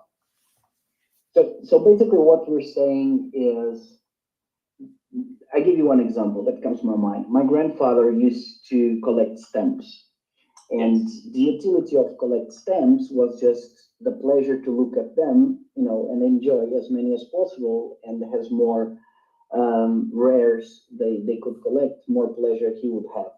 So what we are assuming and recognizing is that this type of collector that just wants to have and hold and own something for his own watching pleasure is very rare nowadays? Or do you think there is still space for people that just collect things to look at it and hold it, through generations? So, sorry, you can go with this. Yeah, it's just super short, but I think, and I see it in the community that we have at Polkastarter and the people that we talk with, it is still there. You still have people that are collecting for the sake of fun and collecting. And I think with the example with your grandfather, he collected stamps, but that also give him like a status, or that could bring him to, I don't know, like stamps meetings where he could show off his collection. Exactly. Which would bring him friends, etc. And now we live more and more digitally, and we live without borders, so it makes also sense that things are going to go more and more digitally. So I believe that digital collectibles will win in total amount of, I don't know, utility or use cases. But what I also wanted to say is that sorry. Collection tells a story. Can The stamps as well. I lost my word. Yeah, if you think there is still space for those type of collectors, or they are no longer available, and everybody is obsessed for utility.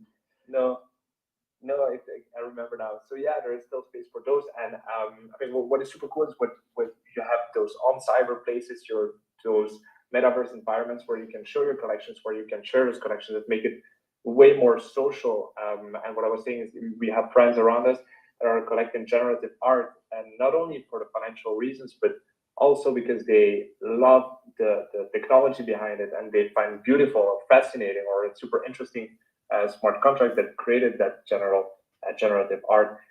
So there is still space for people that are collecting for those reasons, and it's just digital today, and you have way more possibilities with digital collectibles, and that's the mental shift I think that we need to have, and not seeing, okay, now you can collect in the real world, and now with Web3 you can prove digital ownership, so you can collect digitally. No, it's way more than this. You have more utility, social factors around it, more fun. You have follow-up stories, you have connections with brands, you can do partnerships, you can get access to other communities within NFT from one specific community. So that's a beautiful thing about it. So in my opinion, we'll stay and it will grow.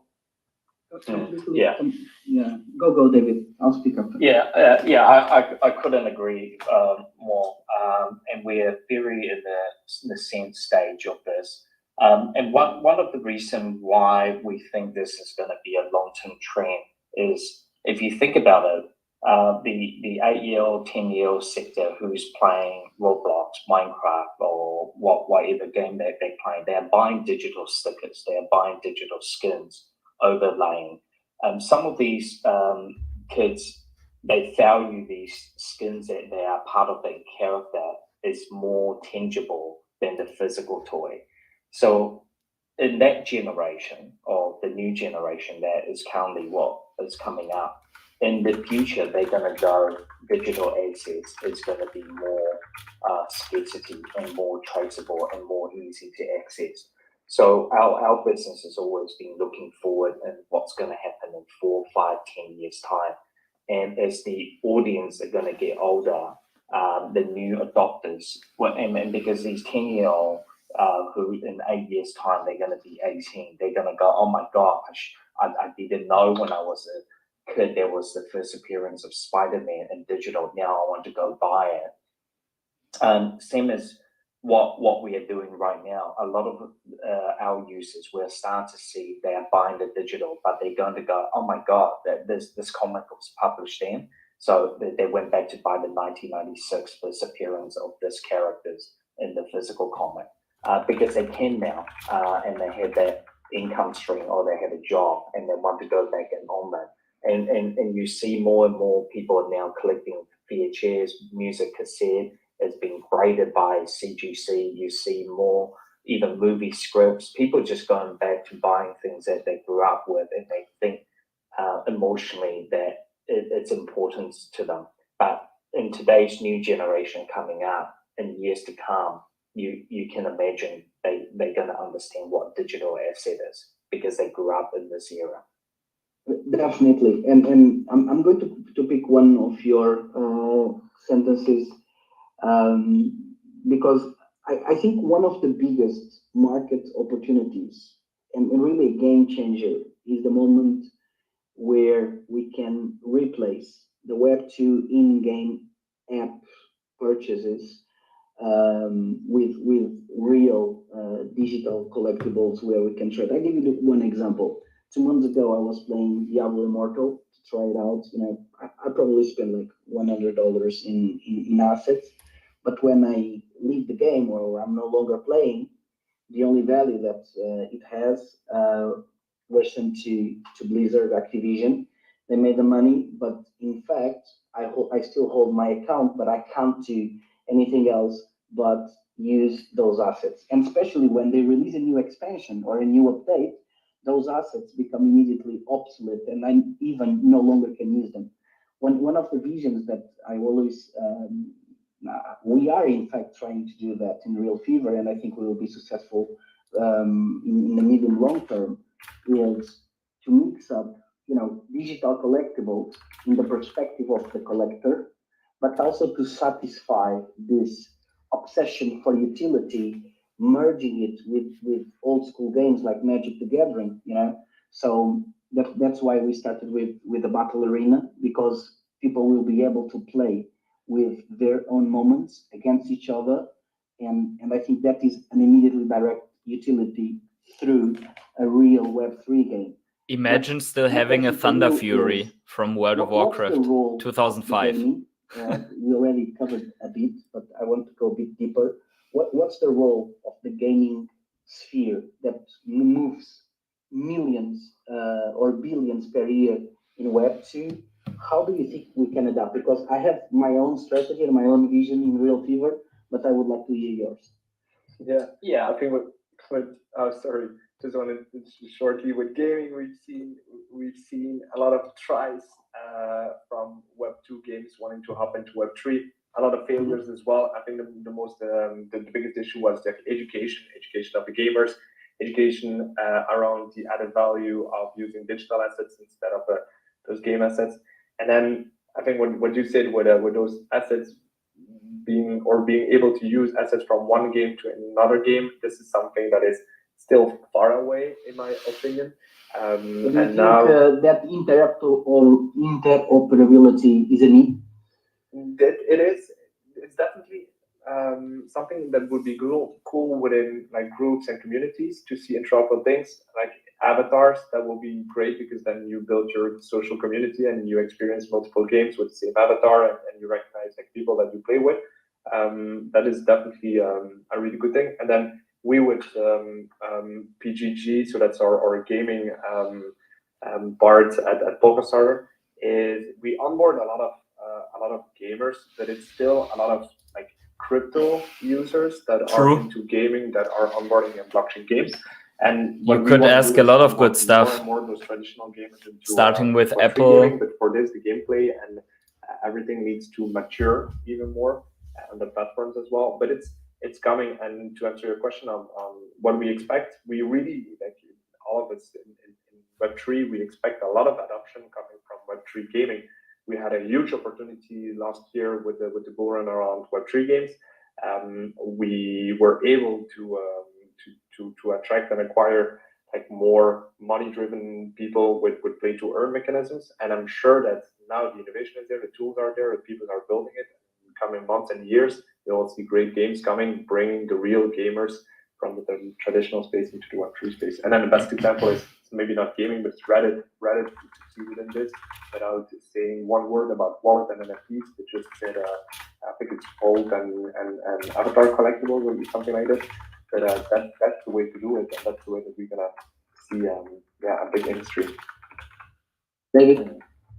Yeah, for us, we, you know, even in 2017 when we doing our roadmap, we always thought the digital assets of your character, who you have spent $100 and countless hours to get your level up, there will be a demand for users who want to buy and sell and trade these or transfer. And in the past, it's really just selling your email address and your password or your key to someone else. And this always happens in Diablo and any other game. We as a company have already started talking to the top 10 gaming companies in this space, because the gaming company and the Web2 are fantastic at making the best game possible. And you know, both sides, or you know, a lot of these gaming companies now have a Web3 team, you know, thinking how they're going to move into this space, but they also don't understand what the collectors want. They just understand all the mechanic, how to monetize, how to level up the gaming aspect. It is going to be very crucial that, and this adoption will happen when 1 or 2 mainstream games that people are playing with great communities around will adopt these digital collectibles. The questions could be a little bit better though. When you see that happens, and my job is to make sure that that does happen, because that's part of our pillar in our company. And many company out there is already doing it. A lot of the indie game developers are trying to crack that space. But one of the biggest problem, what we think we're gonna find is right now, the NFT collectors out there asking utility. The new audience that go in, they're gonna go, well, what am I gonna earn when I play your game?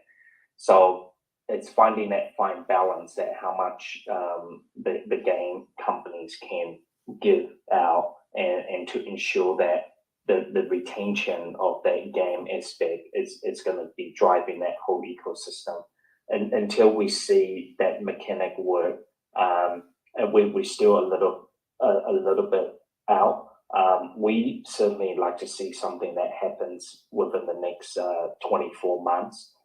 We might see something sooner as a trial, but really picking up for the mass market adoption, we at least a couple of years away, for sure.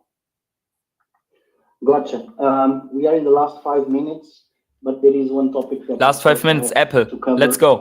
Eventually, we will need to set Apple up ToS. a new Twitter Spaces to discuss that more in detail. But onboarding, when people need to install a MetaMask, write in a paper, seed phrase, interact with tokens, list tokens that are not listed by default into MetaMask, add a blockchain that is not listed by default there, becomes like a nightmare, right? For someone who is not deep into crypto or it is a newcomer.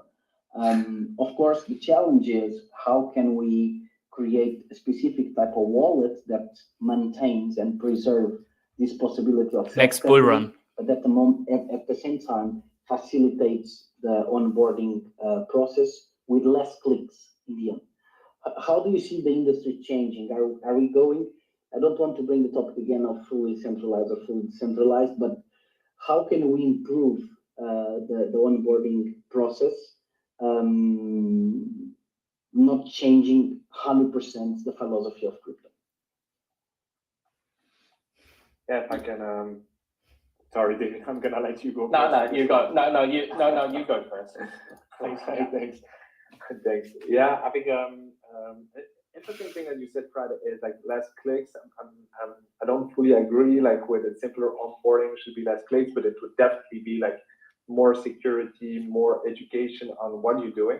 I don't know if people here tried the Reddit, again, the Reddit example, but the Reddit onboarding when purchasing a digital asset as your avatar, that is a really, really good onboarding, I would say, for non-crypto savvy people. They are just educated in what is a digital asset, and then you can decide if you want to store your own private keys yourself, or I don't know, maybe they don't even know. Takes care of it for you, and then you see the advantages. And okay, let's try if I can get into the drop window on the side. To onboard people in the space, we need more of those big Web2 platforms or brands to try onboarding people in a trusted environment, like sport clubs, for example, would be a great use case. Or even brands airdropping NFTs or tokens to their users through email. You have tools that do wallet creation via email or asset. Welcome back. It's live. To an email, so you can basically send an NFT to somebody's email address, and then on the email you see, hey, you just received this NFT from, and click here to open your wallet, and then you're in the onboarding process, and then you're in wallet. But that turns like the way around with should we try to install MetaMask and create a wallet first before you can receive an NFT. So that's a pretty interesting thing as well. And then you have maybe the last one is like simple things, simple for collectors like POAPs, proof of authenticity protocol. When you go to an event or again to your favorite sports club and you scan a QR code and then you collect a POAP. That's a cool and fun thing to do. And again, you don't have to talk about crypto and NFTs and the underlying blockchain and everything like this. That's not needed in the education process. You just want to educate them on the security and then go step by step. So I think that, yeah, most of the tools, and that's my last sentence, most of the tools are there, but now they need to get better and to get easier to bring in the new people into the space. Rip. David, in 60 seconds. Yeah, I did on that one. It's really, well, I think you cover everything in that side. For us, it's really try to work out education security is the number one factor for us sector. We focus on ensuring that users going to have a great experience, ensure that they're not going to lose their assets, a key aspect. But we think, as time progresses, more tools is going to be out there, and they really do exist. We just need to connect them all together and make sure that it does function to what it's meant to build for. We will discuss this in a second. I completely agree. Before we finish, there is one question that I would like to make to both of you. Now, I'm also going to answer to that, which is, how do you picture your company in 10 years? What's your vision about in 10 years? What Polkastarter and Veve will be in 10 years? Veve? Did you just say Veve? Cool. I'll keep it super short. At Polkastarter, we envision being there for the Web3 founders, so we want to support them every single way.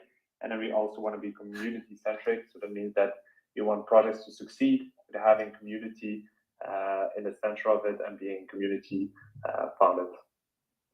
Yeah, so for Veve, it's very simple. We want to have the world of collectors fall in love with collecting through digital, and they are the four main pillars that we believe in, from the gaming, from the music, from the nostalgia of these superheroes and TV shows that you buy the Veve. That we want to bring that fandom out to our users and that community building. Our aim in the next 10 years to grow these, maybe 100 times where we are today. Sounds great. This position of being a host and the speaker at the same time, it's my first time I'm doing, but just sharing my thoughts about Real Fever. I think in 10 years, the world will be a completely different place from what it is today. And definitely Real Fever will be a key player globally regarding to sports, collectibles, and Web3 gaming. So I really believe that we completely can change the market as we know it today.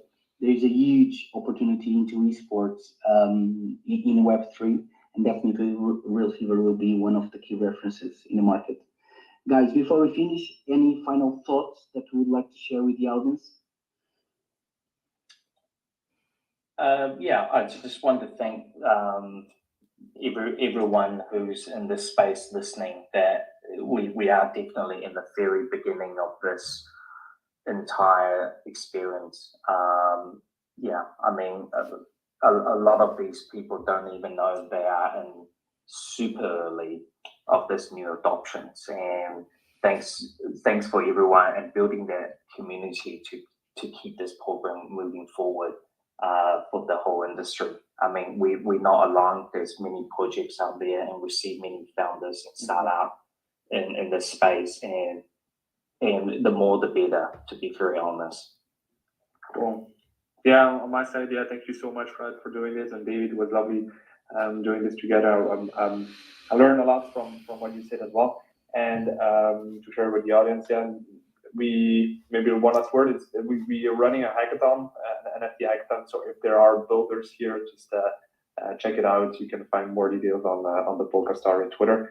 And yeah, thanks all for listening. And if you have follow-up questions, don't hesitate to ask them to us. Happy to chat. Sounds great. Before we finish, there's just 3 last things. The first one, of course, to say thank you to everybody who came here today. This is the first one of many that we will be doing in the next years, I hope. The second thing is we are based in Lisbon, and Lisbon will be, and already is, but next week with Web Summit, there are like dozens of crypto events. Feel free to talk with the team. Thanks, man. We are going to address it. Lisbon downtown, so if you want to visit, please let us know. We will give our best to host you here. And before we finish, invite you to go to realfever.com and pre-register to the world release of Fever Battle Arena, which I believe will be a completely game changer into the sports collectibles industry. Never heard of it. Thank you very much, Jan and David. I will not end it yet, Crazy Dan. Stay here. Stay here. Wish you the best for your projects, and let's. It's not ending yet. Thank you very much. See you in this project. Bye. Bye. See you. Okay, that was the space, guys. We are not ending it yet because they forgot to mention one of the most important things ever. Thank you so much for the £5 donation. I'm going to oopsies, the chat was over. I'm going to spare you the joke about the value of the pound if you're right with that. But so basically, what we wanted to, or just let's quickly comment on what we've heard so far. We have a decentralization in crypto maxi covering like 30 minutes of the time with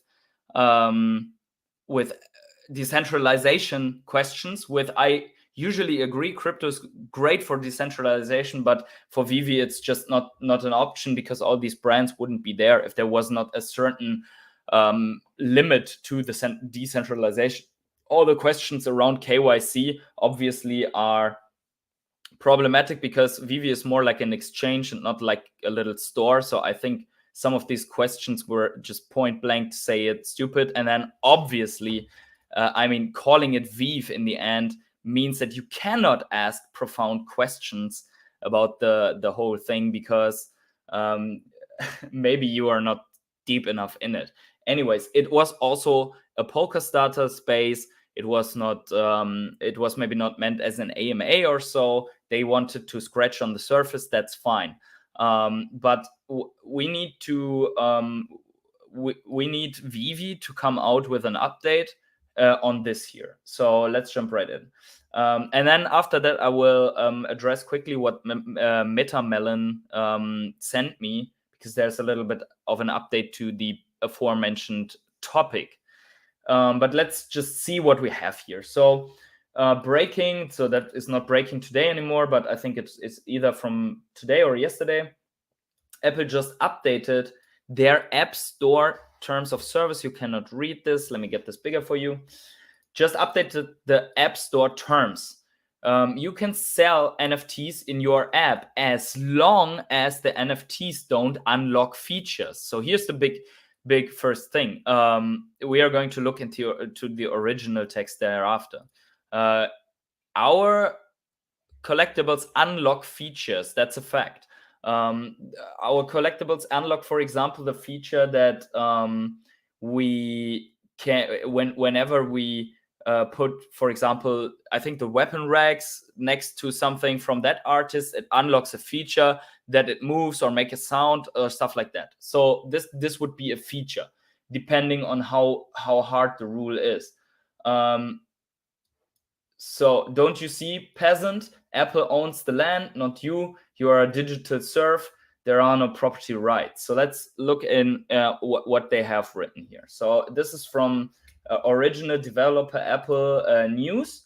And we have here the edit to 311 part, which I will read quickly. Let me get this bigger for you. Apps may use in-app purchase to sell and sell services related to non-fungible tokens, such as minting, listing, and transferring. Apps may allow users to view their own NFTs, provided that NFT ownership does not unlock features or functionality with the app, which then again kills not our collectibles, because if we would just say, okay, we can see them, and maybe reading a comic is not a feature, maybe animation is not even covered with this. They need to specify this. But what definitely falls with this is MCP, because MCP is a feature that gets unlocked by collecting points via NFTs. So that's at least my take on this. I don't think that animated, because the NFT in itself, the NFT points to a data file that is animated. So that in itself accounts for almost all NFTs. So this is potentially not the point. You don't lose your animation. It's not an unlocking feature. It's just where the NFT points to. But what is an unlocking would be, for example, maybe an airdrop. Because if you have a composition of collectibles, you get an airdrop like the gauntlet. That would go away. MCP would go away. Features like if you have 10 of these and 50 of the other collectible, you trade it in for a prototype, would probably go away, because this is also a trade-in feature. Apps may allow users to browse NFT collections owned by others, provided that the apps may not include buttons, external links, or other calls to action that direct customers to purchasing mechanisms or in-app purchase. So basically, I think what they are referring to here is what we find sometimes on OpenSea, that you have attached, you have a hidden feature in a collectible that you buy on OpenSea or in an NFT, and that gives you like a 30% discount at a specific site. So you cannot use this as marketing, right? But that's it. That's the breaking point, and this needs to be clarified. And also, and probably this is the reason why the Veve team hasn't come up with this yet, is they need to have consultation with legal team to see how this goes. What would be the ultimate consequence if someone would violate this? Their app potentially gets taken off the App Store. That's the consequence. And probably the Android store will implement similar stuff. So Russ says, I disagree, it's too important to wait until Monday. They should have stopped all FUD with an announcement. They should have, I partially agree. I think it takes time to really analyze this and maybe speak with someone at Apple. However, I think they should have at least put out that they are aware of this, and hey, don't worry or whatever. I think that's what they should have done. Let me know in the chat what you think about this. In my humble opinion, it's what is ever important for Veve will happen in the web app. Yes, but the problem is that the mobile applications is extremely important for certain markets. We have seen that some of the mobile apps are some cultures and use some cultures like the Asian market, they use a lot of mobile app. So if you would lose that part of mobile app, then you would have to do it differently. Like you would be lacking a potential of millions of onboard users. Like, you know, the boom of Candy Crush, Clash of Clans, and all that stuff that you can game on a smartphone. That's what we that's what we ultimately want. What the app lives off is that wherever you are, in the train, even in the car, if hopefully you're standing somewhere, at work, you can just pull out your phone and quickly take a look at your collectibles on the market or whatever. Yeah, I don't know. For me, it sounds, yeah, AR is a feature within the app, but it's not your NFT that unlocks AR. AR is there as a feature. So it's not specifically, it's not that if you have 10 collectibles of these, then you unlock AR. It's just there. It's not the functionality in itself of the collectible. It's a functionality of the app. So I think AR wouldn't be threatened. Also, you see here, may allow users to browse NFT collections by others, and provided that apps may not include buttons, external links and stuff like that. So I think here is basically they don't want to have the NFT pointing to other sites where they cannot. I think that's meant here. I disagree on that AR is part of this. Just check the App Store, Veve is still there, and AR still works, so I guess we are still good. Yeah, maybe if they update ToS, they cannot delist all the apps that violate this. Probably they're looking to see what's happening, but I disagree on the full panic mode here. I don't think it's that, but it's a very important update, right? And we should definitely get a statement of Veve. There is an AR bit as well, as my son pointed out. Surely Pokemon Go is affected by AR restrictions. Yes. However, if it's not an AR restriction and Pokemon Go does not implement NFTs yet. So this is about NFTs. The NFTs cannot unlock a specific feature. So Pokemon Go would only be affected if all of the collectibles would be NFTs there of the Pokemons that you can get. I don't believe Apple's announcement had a date of implementation. Yeah. PGR, not NFTs. They are really gunning for Veve. Yeah. There will be a ton of apps that will have a problem with this. I think Veve will find a way around this, or this will be changed again. We see that it has been revised. You see here, revised, added, and stuff like that. So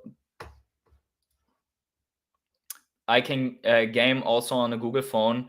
If Apple would kill the app, all the Apple user will buy Google phone at least 80%. It's not even about it. This Apple update is not that the iPhone doesn't support Veve anymore. It's that Veve wouldn't be in the App Store anymore. I think that's the point, because it says here. Let me just check here. App Store review guidelines. Look, this is about the App Store. It's not about the iPhone, right? Where was I? Yeah, 311. So this is an App Store update. There is a bit that DFO mentions AR, bro. I don't know what that means, but if that's so. Is the end of October. Isn't a community update due this weekend? Perhaps we get an update then. Yeah, we should. Or a live AMA from time to time wouldn't be too bad. Yes, they should address it, but they probably have to wait to announce anything till they have a meeting with their team and lawyers can figure out all the fine print. Yes, I think that's what needs to happen. You cannot just go out there like they sometimes did and just put the community manager to put whatever statement out there. But one feature would be, for example, if you collect all diamonds, you would get the Infinity Gauntlet. I think this new guidelines by Apple wouldn't be possible. It wouldn't be possible, exactly. So yeah, I think that's an example, as I mentioned before, for an unlock. If Android don't copy Apple, which they likely will, hopefully it makes Apple demand decline. Yeah. So if they don't, then Apple would lose a ton of users, and they want that people still purchase stuff through the Veve app via Apple, so they can get their tremendous 30% fee on top of it, which is still active. But yeah, guys, that's the controversy. We are obviously going to cover it as it unfolds. We have some little things here to get ourselves in a more positive mood, because let's just assume that stuff gets sorted out. Don't they have weekly meetings with Apple? I'm sure David has mentioned this. If so, hopefully things are okay. If that is the case, then for sure they will have, probably they received a heads up, but would be still good because our community is full of detectives. So they need to kind of. But what I want to show here is quickly, David Yu is teasing a lot with these knife symbols at the moment. Some are speculating that we're getting a Halloween drop that has something to do with a knife. Maybe Chucky the puppet or something like that. But that only as a speculation. You heard it here. You heard it somewhere else probably already. But that could be Chucky or whatever other thing with a knife in the hand. Maybe you have some ideas what it could be. Yeah, that was only a reaction at a post.